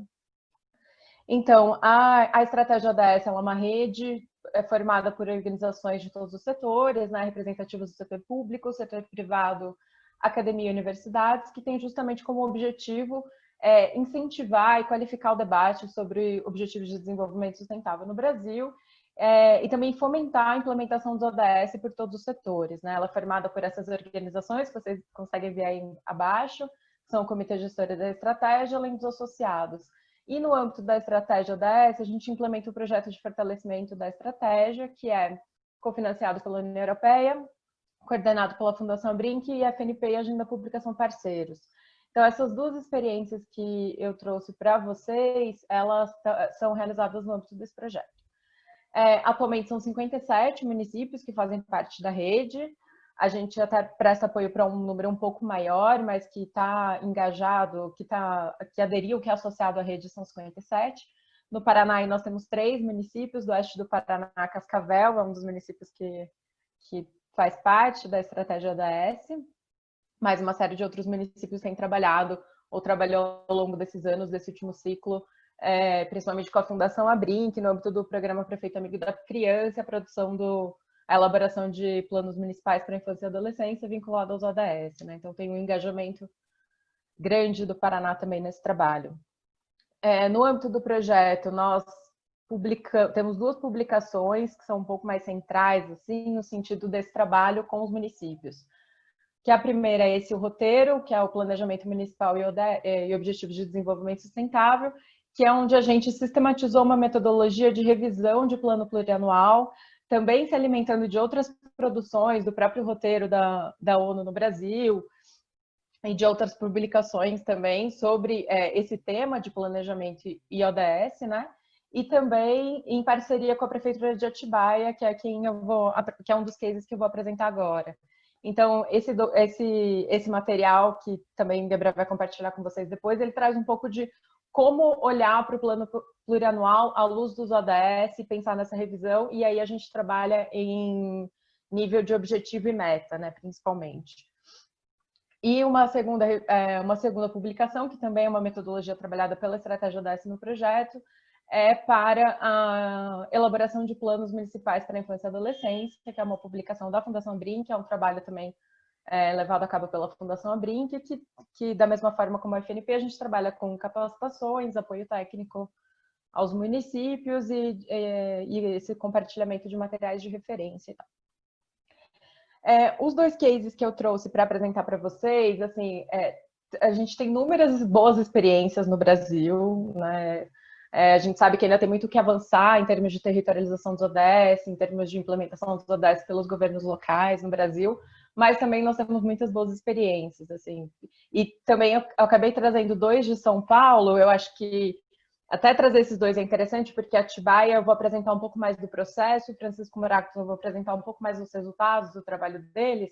Eu acho que é legal ter essas duas perspectivas, mas nós temos diversos outros municípios, né? Então, e que também a Estratégia ODS trabalha. Então, como Teresina, no Piauí, Rio Branco, Gravatá, em Pernambuco, Belo Horizonte e Coronel Fabriciano, Minas Gerais, Foz do Iguaçu também é um excelente exemplo, Vitória, enfim, uma série. Mas eu trouxe esses dois municípios que a gente trabalhou mais próximo e que estão nesses dois níveis, né? Um de processo, um de resultado. Só para dar uma contextualizada bem geral, né? Atibaia, para quem não sabe, é um município do interior de São Paulo, que tem uma população estimada de 140 mil habitantes e está em torno de 70 quilômetros de São Paulo e de Campinas, né? E tem um alto IDHM.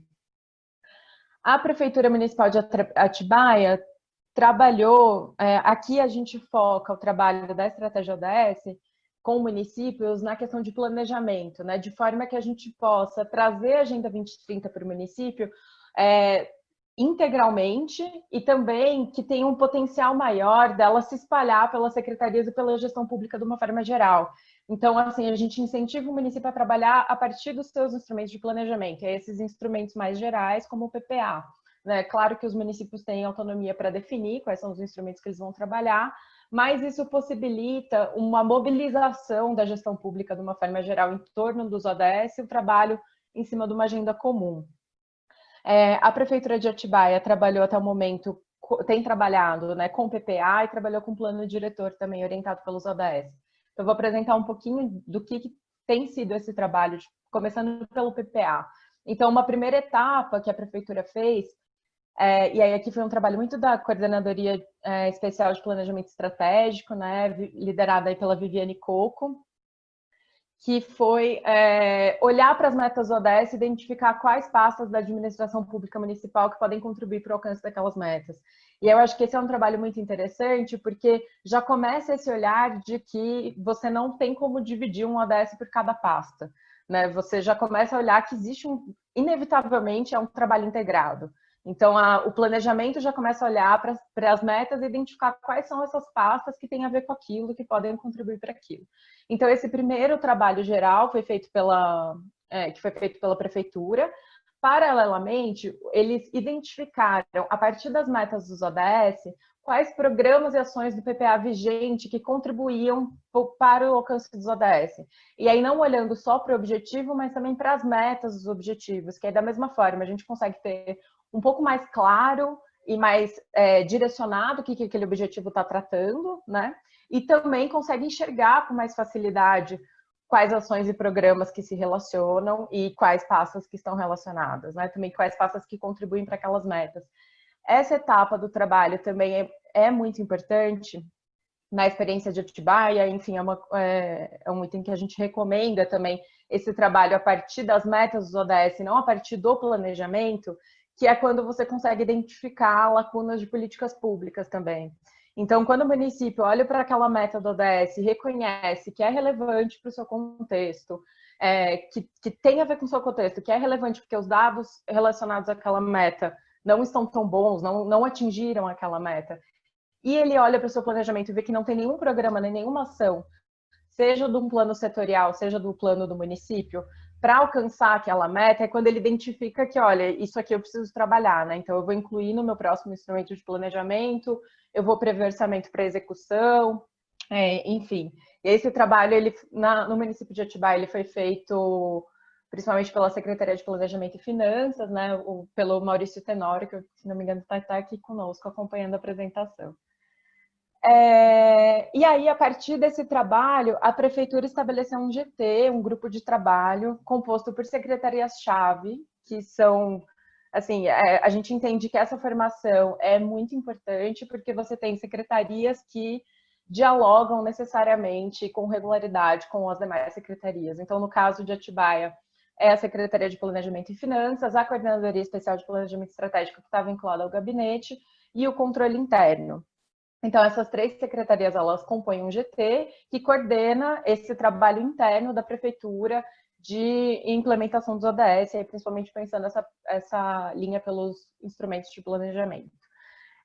Esse GT, ele passou, então, a partir desse trabalho, envolver as demais secretarias, né? Então, já tem avançado muito com a secretaria, com a pasta de saúde, com a pasta de assistência, enfim, tem feito esse trabalho com as demais secretarias, que é apresentar o que são os ODS, o trabalho que foi feito, né, essa identificação das pastas com as metas, para ver se a secretaria, se a pasta, né, a secretaria, a coordenadoria, se identifica com aquela meta mesmo, se faz sentido, se tem alguma outra meta que ela vê que ela contribui. Então, para ter essa revisão dessas metas dos ODS e essa validação do trabalho realizado. Além disso, o GT também tem trabalhado com a revisão de indicadores, junto com essas secretarias, então nessas mesmas oficinas de trabalho com as pastas. Então, essa revisão de indicadores também é muito importante, que trata de quais indicadores que vocês têm disponível, que são produzidos com regularidade, quais indicadores que podem nos ajudar a medir o alcance dessas metas que a gente elencou, que estão relacionadas às pastas. E também um trabalho de formação em ODS para os gestores, e principalmente aqueles gestores que trabalham na preparação do orçamento de cada secretaria, né? Isso é um trabalho liderado pela Secretaria de Planejamento e Finanças, pelo Maurício, que auxilia numa preparação para a LDO e LOA, alinhados aos ODS, e também para depois, para o ano que vem, para a elaboração do PPA, também tendo essa perspectiva de vincular os programas e as ações da prefeitura aos objetivos de desenvolvimento sustentável. Então, dessa forma, a experiência de Atibaia nesse processo de revisão do PPA e desses instrumentos promoveu e tem promovido uma melhor interlocução entre as secretarias, de forma que até mesmo os orçamentos com as secretarias que já trabalharam com o GT são mais fáceis de serem elaborados e aprovados pela Secretaria de Planejamento e Finanças, justamente porque você tem essa melhor articulação, você tem um contato mais próximo, a Secretaria de Planejamento passa a compreender um pouco melhor como que é o trabalho da pasta FIM, né? E, enfim, um trabalho integrado melhor e mais articulado dentro da prefeitura, né? Aí, além do trabalho com o PPA, a Atibaia também trabalhou com um plano diretor, né, que foi encaminhado para a Câmara de Vereadores, o projeto de lei foi encaminhado para a Câmara de Vereadores no final do ano passado, ainda está sendo analisado, mas foi todo um processo de elaboração participativa, com apresentação sobre os ODS, envolvimento de organizações da sociedade civil, audiências públicas e tal. E aí, esse plano diretor, além dele ter esse artigo 8º, que estabelece que o plano diretor ele é alinhado à Agenda 2030, o trabalho com os ODS trouxe uma reorganização das políticas do plano diretor, de forma que o plano diretor passou a ser organizado em grandes áreas, né? Que são essas 4 grandes áreas que eu coloquei na apresentação para vocês darem uma olhada, que ao invés de ser um plano diretor que seja das políticas de saúde, das políticas de educação, o trabalho com o ODS provocou e fez com que a prefeitura tivesse esse outro olhar para esse instrumento, né? Justamente de que essas políticas de saúde, de educação, enfim, todas as políticas da prefeitura, elas estão vinculadas, elas estão articuladas. E aí, para cada setor, para cada grande área que eles estabeleceram no plano diretor, a prefeitura elencou ODSs que estão mais diretamente relacionados a eles, né? Então, por exemplo, o primeiro, ODS 1, ODS 5, ODS 10, enfim, tem também isso no texto do plano diretor. A segunda experiência que eu queria ter marcado o meu tempo, eu me esqueci, mas Gabriel, você me dá um toque se eu estiver demorando muito, tá bom? A segunda experiência que eu trouxe para vocês é de Francisco Morato. Então, também é um município no interior de São Paulo, é região metropolitana de São Paulo, está a cerca de 50 quilômetros do município, e embora tenha um alto IDHM, Francisco Morato é um município do GECEM. GECEM é um grupo de municípios que a FNP identificou, que são municípios que têm baixa receita corrente per capita e alta vulnerabilidade socioeconômica da população. Então, assim, esse índice, o GECEM, ele traz para a gente uma visão de aqueles municípios que têm uma população que depende, que tem uma grande proporção de uma população que é dependente do SUS, que tem uma baixa taxa de matrícula de crianças de até 5 anos em educação, seja pública ou particular. Assim, de fato, uma população que depende muito de política pública, ao passo que a prefeitura tem poucas condições, tem poucos recursos financeiros para prover essa política pública. Então, o GECEM, ele nos traz essa perspectiva, né? Francisco Morato é um desses municípios, é um dos municípios que está nessa situação. Até o GECEM também foi muito inspirado pelo IDHM e por outros, né? Também foi elaborado em parceria com o IPEA, o IBGE e tal. Só que aí Francisco Morato já avançou muito nesse trabalho de pensar toda a atuação da gestão pública, e aí não só os instrumentos de planejamento, mas toda a atuação voltada para o alcance dos ODS. Tem uma liderança muito forte da prefeita Renata Ceni nesse trabalho, então ela toca muito isso dentro da prefeitura, o que é fundamental para isso ter se espalhado por toda a gestão, né? Então, o Francisco Morato tem programa de governo, tem PPA, tem uma lei municipal de 2019 que estabelece a Agenda 2030 como diretriz de política pública, Plano Municipal de Infância e Adolescência, Assistência Social, Plano Diretor, enfim, eles, desde o início dessa gestão, começaram a alinhar todos os instrumentos de planejamento deles aos ODS. Então, sempre tem esse olhar de como a prefeitura contribui para os ODS e incluindo programas e ações que precisam ainda ser incluídas, que não estavam contempladas em gestões anteriores, ou enfim, instrumentos anteriores e programas. A Prefeitura de Francisco Morato também tem uma comissão para a ODS. Essa comissão ela foi estabelecida esse ano. Ela tem caráter consultivo. A princípio, ela é interna da Prefeitura, mas a comissão pode convidar também representantes da sociedade civil para participação. E a Prefeitura tem promovido oficinas de localização e monitoramento dos ODS também desde 2018. Então, na verdade, assim, todos os secretários, gestores, coordenadores e diretores municipais já foram formados em ODS, inclusive é uma oficina que a própria prefeita toca, né, que ela conduz a oficina. Então, todos eles já foram formados em o que são os ODS, o que é importante dessa agenda e tal, e também já fizeram capacitação aberta para todos os servidores.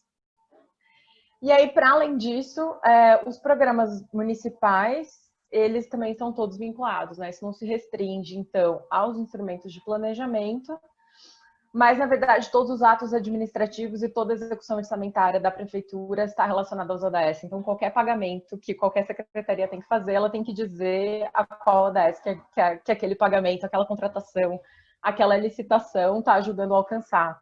Então, isso, de fato, traz uma incorporação da agenda, assim, dentro do município, dentro da gestão, que é de uma forma, assim, fora da curva, eu diria, né? Porque a gente não... Eles realmente precisam saber, todo mundo precisa saber o que são os ODS, né? E também tem ações de disseminação para a população local e tal. E aí, já encerrando, inicialmente eu achei que a gente ia ter só uns 15 minutinhos de apresentação, mas aí eu também fico disponível para as perguntas, né? Eu queria fazer um pouco desse vínculo também, né, que a Ieva fez, a Lígia fez, essa relação entre a Agenda 2030, os Objetivos de Desenvolvimento Sustentável, e esse momento que a gente passa, né, de pandemia, mas também um momento de recuperação socioeconômica que se dá durante, né, que a gente também precisa começar a trabalhar nisso, mas também após a pandemia de Covid, né?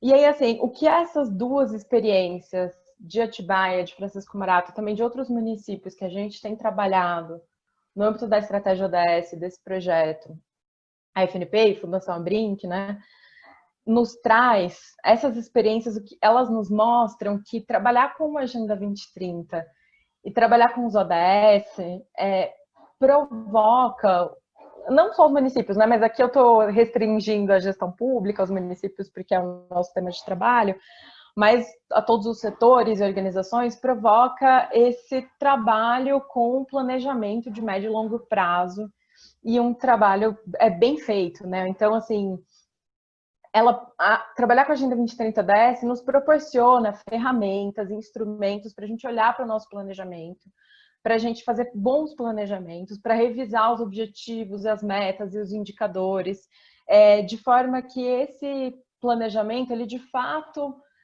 atinja as necessidades que nós temos, que ele traga mudanças, que a gente possa ter uma melhoria de indicadores, que nos tragam as informações que a gente precisa para a elaboração da política pública e também não só para a elaboração, implementação, execução da política pública, mas também para o monitoramento, né? Que isso é super importante, é uma coisa que os ODS eles provocam também a gestão. E isso precisa ser muito bem incorporado na gestão pública, que é essa análise das políticas, esse monitoramento, se a política está alcançando o resultado que a gente espera, para inclusive mudar o caminho, ou então para, mesmo às vezes, acabar com uma determinada política, né, encerrar um programa, reconstruir o programa. Então, isso também, isso é algo que também trabalhar com a Agenda 2030 provoca, né? E aí também essa questão que eu acho fundamental, que é da integração das pastas e da integração das políticas, né? A gente vê isso nesses dois exemplos que eu trouxe, mas também em outros municípios. Tem até um relato que eu acho muito interessante de um município que já tem alguns anos, assim, isso já deve ter uns 2 anos, de ter falado para a gente, olha, a gente teve que constituir um GT para trabalhar com a ODS dentro da prefeitura, porque não dava para trabalhar só numa secretaria. Então, a gente tem um GT que tem um representante de cada secretaria, e aí a gente tem um grupo de WhatsApp, a gente conversa frequentemente por causa da implementação da agenda no município, etc. E quando a gente teve a última enchente, que aí eu não lembro, foi 2018, quando a gente teve a última enchente, a gente conseguiu responder muito mais rápido, porque a gente tinha um lugar em que estavam representantes da pasta de saúde, de assistência, da defesa civil, enfim, de várias pastas, e cada um pôde trazer o que era preciso, que cuidado que tinha que ter, o que era necessário fazer. Então, assim, realmente, essa integração do trabalho e das pastas e essa perspectiva de uma integração de políticas que vem da questão dos ODS serem divisíveis, de serem integrados indivisíveis, ela de fato provoca com que a gestão pública tenha uma maior capacidade de responder à crise, né, alinhado ao bom planejamento, e que tenha essa resposta integrada, ágil e mais eficiente, além de trazer essa otimização de recursos. E aí, essa resposta, essa maior eficiência da gestão pública, ela só é beneficiada por essas outras questões que eu trouxe em verde do outro lado, que é justamente, né, o foco das políticas públicas serem pessoas. Então, você ter esse olhar para o desenho da política pública. Então, por exemplo, não me interessa não, claro que é importante eu saber quantas casas eu construí, mas assim, quantas famílias eu alcancei, quanto isso mudou o meu déficit habitacional. Então, essa perspectiva é muito importante. A questão da redução das desigualdades também, que é esse olhar de que as políticas atingem os grupos de formas diferentes.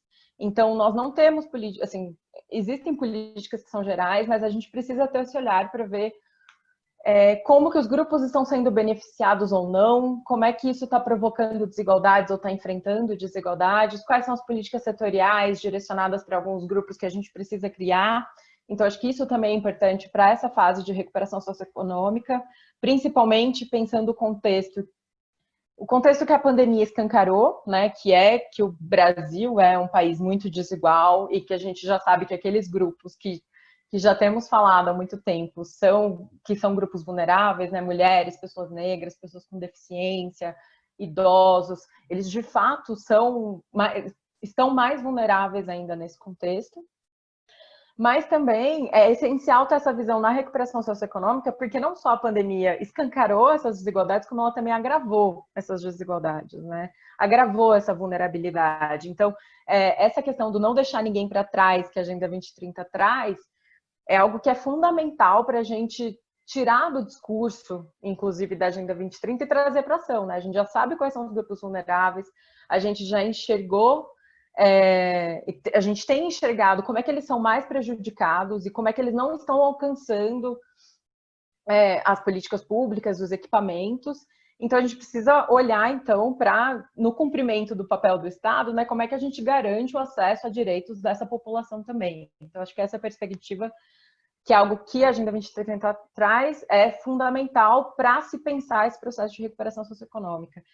E aí, os dois últimos pontos que eu queria trazer, que é essa questão do equilíbrio das esferas social, econômica e ambiental. Então, pensar nessa recuperação que não vá ser uma recuperação que abandone a agenda ambiental, que não vá ser uma recuperação que não olhe devidamente para a agenda social e se preocupe só com uma recuperação econômica, e também a questão de uma atuação multissetorial em prol de uma agenda comum, né? Então, eu acho que isso também é uma questão muito importante para a gente seguir levando nesse processo de planejamento dessa recuperação e de implementação, que é a corresponsabilidade dos setores nessa etapa. Enfim, né? A gente não responsabilizar somente a gestão pública, mas não só uma questão de responsabilização, mas também como é que a gente consegue integrar essa atuação.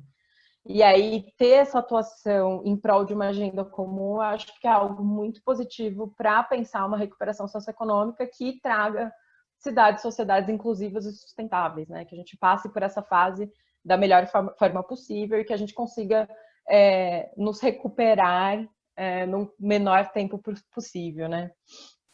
Aí, por último, assim, eu só queria mencionar que eu acho que a gente, como sociedade, passa por várias crises, né? Então, enfim, até como a Ieva comentou, que o alerta da OMS é que essa não vai ser a última, enfim, a gente já passou por outras, não só crises sanitárias, mas conflitos armados, enfim, que também a gente passa até hoje, né? Às vezes tem uma repercussão maior ou menor.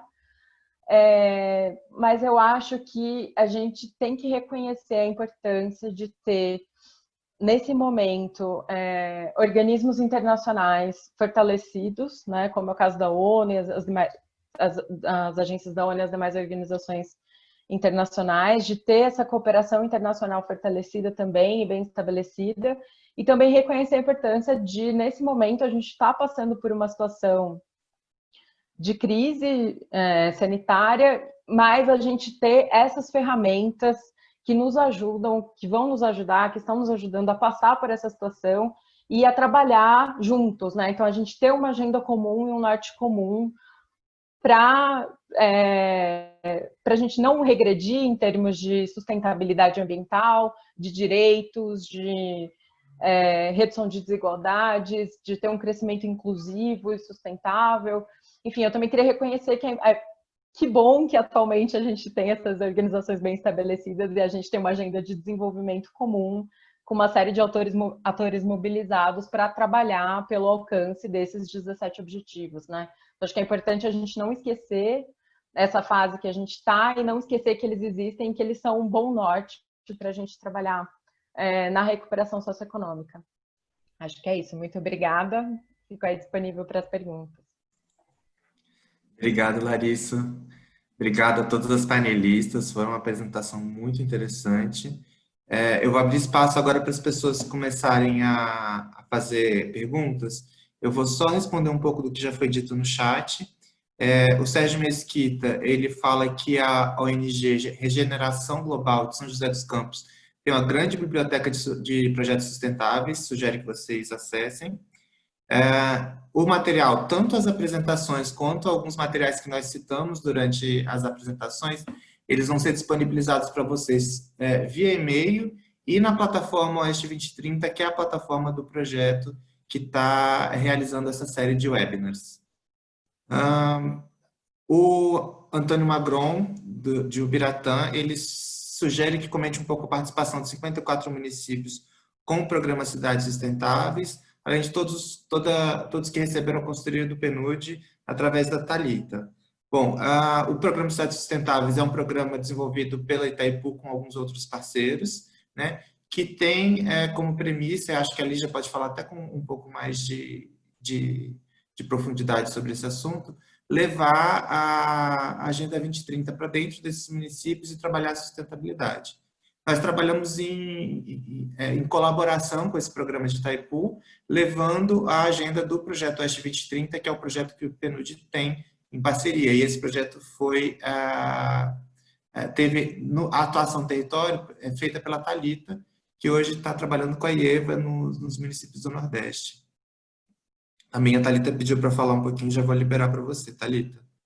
A gravação também vai ser disponibilizada tanto na plataforma, via e-mail e no YouTube do PNUD. A Maria Eugênia disponibilizou o endereço, que também vai ser enviado para vocês dos cases que a Lígia trouxe. E a Marilene Caldino participa do FEA. Desde o início, a minha luta dentro desse programa foi em relação a questões de gênero, já que a região de fronteira é um dos espaços com maiores problemas, inclusive de tráfico de crianças e mulheres. Acredito que os trabalhos na região oeste precisam de um movimento nessa área, porém meus trabalhos como formadora foram em relação ao meio ambiente, proteção e águas nascentes.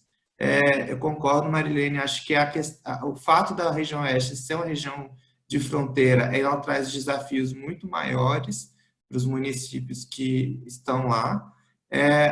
A questão de gênero, a gente trouxe um pouco nas agendas municipais e na agenda regional, então eu recomendo que vocês deem uma olhada nesses documentos, que eles estão disponíveis na plataforma Oeste 2030, mas sim, é uma questão transversal ao nosso projeto, a gente tenta abordar sempre que possível, apesar de não ter sido o foco específico do projeto, mas é uma questão que eu acho que no país e no mundo ela é muito cara e necessita de um olhar bem mais profundo e com ações bem contundentes. Bom, eu vou liberar para a Thalita falar, que ela havia pedido.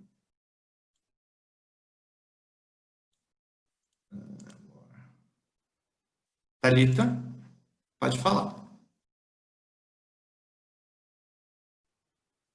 Thalita.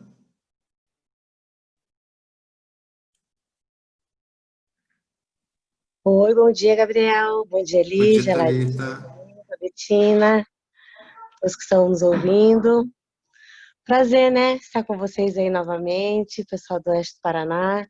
Então, eu queria, na verdade, assim, só realmente mandar um abraço pessoal, agradecer a participação, né, dizer que a gente mesmo, né, atuando hoje em outro projeto do PNUD, a gente está à disposição, né. O trabalho do Oeste do Paraná, ele foi um trabalho, né, pioneiro, um trabalho que foi para a gente, né, muito compensador, muito a gente teve muita participação e a gente é muito grato, né, por tudo que a gente aprendeu, né, no Oeste do Paraná e tudo que a gente conseguiu, que a gente conquistou e estamos levando aí para outros municípios, estamos contando as histórias do Oeste do Paraná aí para os outros municípios agora do projeto que é atendido pela Petrobras.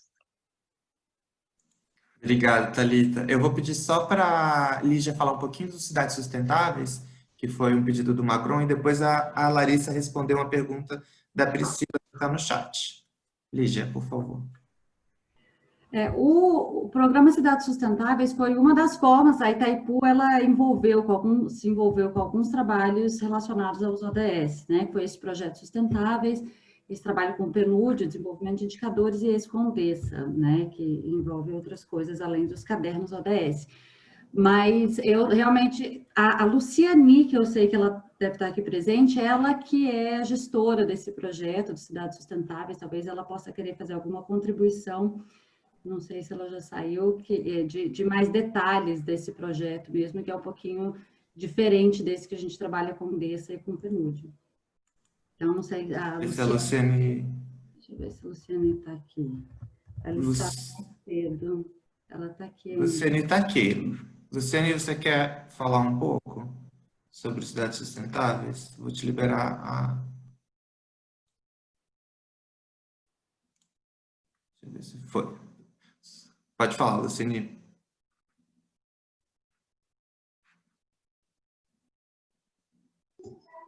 Alô? Estão me ouvindo? Sim. Eu estou com um pouco de problema hoje na conexão. Mas o programa Cidades Sustentáveis, a gente, apesar da Itaipu, a partir desse ano, ela não está mais sendo financiadora do projeto, mas a gente fez um trabalho nos municípios que eles estão dando continuidade, né? Mais do que eles, além deles localizarem as boas práticas que eles têm em cada município, vinculados aos ODSs, a ideia era plantar neles a proposta que eles pudessem continuar identificando essas boas práticas, criando outras boas práticas e principalmente fazendo o levantamento dos indicadores, né? Dos indicadores que a gente possa verificar esse trabalho e possa utilizar depois. E também que os municípios possam ter indicadores em comum. Além disso, né, a gente trabalhava com eles, né, com um plano de metas que os municípios estão executando agora, e tem a ver, assim, é bastante convergente, né, com o trabalho que vocês realizaram através do ODS, né, com o PNUD, a gente fez muitos trabalhos conjuntos, e, de certa forma, agora, com que a Lígia está dando continuidade, é uma situação que a gente a gente plantou a base, né? Isso não significa que a Itaipu não vai voltar a trabalhar com eles no programa Cidades Sustentáveis, que é um programa que não é internacional, né? E os municípios continuam tendo o apoio da Rede Nossa São Paulo e do Instituto Cidades Sustentáveis. Obrigado, Luciane. Eu vou pedir agora para a Larissa responder a pergunta da Priscila. Gostaria de ouvir um pouco da Larissa sobre as dificuldades que os municípios pequenos enfrentam para implementar os ODS no Brasil e quais as diferenças em relação aos maiores, se elas existem. Isso vai além do financeiro? Bom, Priscila, vai além do financeiro, com certeza. Eu acho que, assim, de princípio, eu diria que a gente não pode só separar as dificuldades entre municípios pequenos e municípios grandes no Brasil, né? Ou municípios pequenos e médios e grandes. Tem uma complexidade que é muito grande dos municípios no Brasil, né? Então, assim, eu acho que o recorte populacional ele não é suficiente para a gente conseguir entender quais são as dificuldades de cada município na implementação do ODS, enfim, né, em geral. Então, assim, eu diria que, de forma geral, os municípios têm muita dificuldade de trabalhar com indicadores. Eu acho que isso é uma coisa que o trabalho com o Oeste do Paraná e a plataforma trouxe um apoio muito grande, né? Embora tenha também alguns indicadores que são estaduais, mas traz uma base de indicadores locais para os municípios usarem como referência, assim como o trabalho de outros municípios, né, que tem observatórios e fizeram esse levantamento de indicadores. Então, eu acho que essa questão da adaptação dos indicadores para o nível local, em geral, é uma dificuldade dos municípios. Agora, eu diria que vai depender, assim, do perfil do município. Então, eu acho que, em geral, você tem municípios que são pequenos, que têm dificuldades semelhantes, os médios e os grandes. Entre os médios e os grandes, você tem aqueles que têm uma arrecadação menor, no caso do G100, por exemplo, que são os municípios, em geral, municípios dormitórios de região metropolitana. Enfim, é uma configuração muito complexa. Eu acho que, além da questão dos indicadores, que eu acho que é uma dificuldade mais geral, depende de um engajamento das secretarias para a implementação dos ODS. Então, como isso é feito, se eles já têm esse costume de trabalhar mais juntos, ou se não tem, isso pode ser uma dificuldade ou uma vantagem. o engajamento do prefeito e da prefeita. Então, essa liderança também é muito importante para definir se o município vai ter mais dificuldade ou menos dificuldade para implementar os ODS. Tem a questão do financeiro, com certeza, mas também, assim, e aí, nesse trabalho que a gente faz com a estratégia ODS, é evidenciar bastante que a questão do financeiro não impede o trabalho com a ODS, porque quando você trabalha a partir da perspectiva do planejamento, você, primeiro, traz uma visão de que o município já contribui de alguma forma para o alcance das ODS, e, em segundo, você traz essa perspectiva de que, olha, você não contribui, mas tem algumas coisas que são importantes e relevantes para vocês. Tem outra parte que não. Tem outra parte que vocês não precisam priorizar nesse momento. Mas tem essa parte que vocês já trabalham e outras que é interessante para vocês priorizarem. E aí, esses programas, essas ações, eles têm orçamento. Então, a questão da limitação financeira, ela não impede o trabalho com os ODS, né? Eu acho que é mais uma questão de fazer esse vínculo, compreender o que é a agenda e como é que ela contribui para o trabalho do município. Mas, sim, existem muitas diferenças entre grandes e pequenos, entre não só parte populacional, mas financiamento e tal. Eu acho que depende muito da região e do município, e aí por isso que é importante também esses espaços de diálogo que a gente tem, como esse webinar, o projeto do Oeste do Paraná, que é trabalhar com esses 54 municípios de forma que, inclusive, eles possam trocar informações. A gente também faz isso na estratégia ODS, né, também de colocar os municípios do projeto em contato, justamente para eles identificarem, ou eles nos vêm com algum problema, a gente fala, olha, tal município encontrou uma solução, então esse trabalho em rede contribui muito para ajudar os municípios a superarem esses desafios na implementação dos ODS. Obrigado, Larissa. Acho que você destacou uma coisa muito importante, que é o município se enxergar dentro da agenda com o que ele já faz. Então, acho que é o primeiro passo para um município que quer trabalhar com ODS, quer trabalhar com a Agenda 2030, é entender que realmente vocês já fazem coisas voltadas para o alcance das metas, para o alcance dos objetivos. Vocês só precisam enxergar isso dentro dos processos de vocês, né? E depois entender as ações que podem ir para além da questão financeira, ações de mobilização, ações de conscientização, né? Ações educacionais, inclusão de algumas coisas em projetos que vocês já fazem, que vocês já realizam. Às vezes o projeto só precisa de uma otimização de uma ação que não vai ter um custo alto ou não vai ter sequer um custo para o município e que já vai fazer uma grande diferença para a consecução das metas. Nós não temos mais perguntas, pelo jeito, e a não ser que vocês queiram fazer mais alguma fala, eu vou encerrar esse segundo webinar da série. Queria agradecer muito a participação de vocês, a colaboração. Para mim é sempre muito enriquecedor participar desses webinars. E é isso. Betina, quer fazer uma fala de encerramento? Tá mutado. Gostaria de agradecer a parceria, a colaboração da minha colega Ieva, da Larissa Servi, que fez uma excelente apresentação, e da Lígia Leite, que trouxe também, combinou aí, digamos assim, essa agenda ODS e essa articulação institucional que é tão importante interna a Itaipu. Eu fiquei muito feliz com os resultados. Inclusive, gostaria de informar que vamos disponibilizar, não é, Gabriel, todo o material desse segundo webinar, e eu mesma fiquei interessada em fazer um link entre as 3 apresentações. Então, da minha parte, muito obrigada, Gabriel, por coordenar tão brilhantemente essa atividade. Obrigada. E aos participantes, claro. Obrigado, gente. Bom almoço, então, para vocês. Bom resto de semana. Até mais. Tchau, muito obrigada. Obrigada, boa tarde. Obrigada, boa tarde para todo mundo.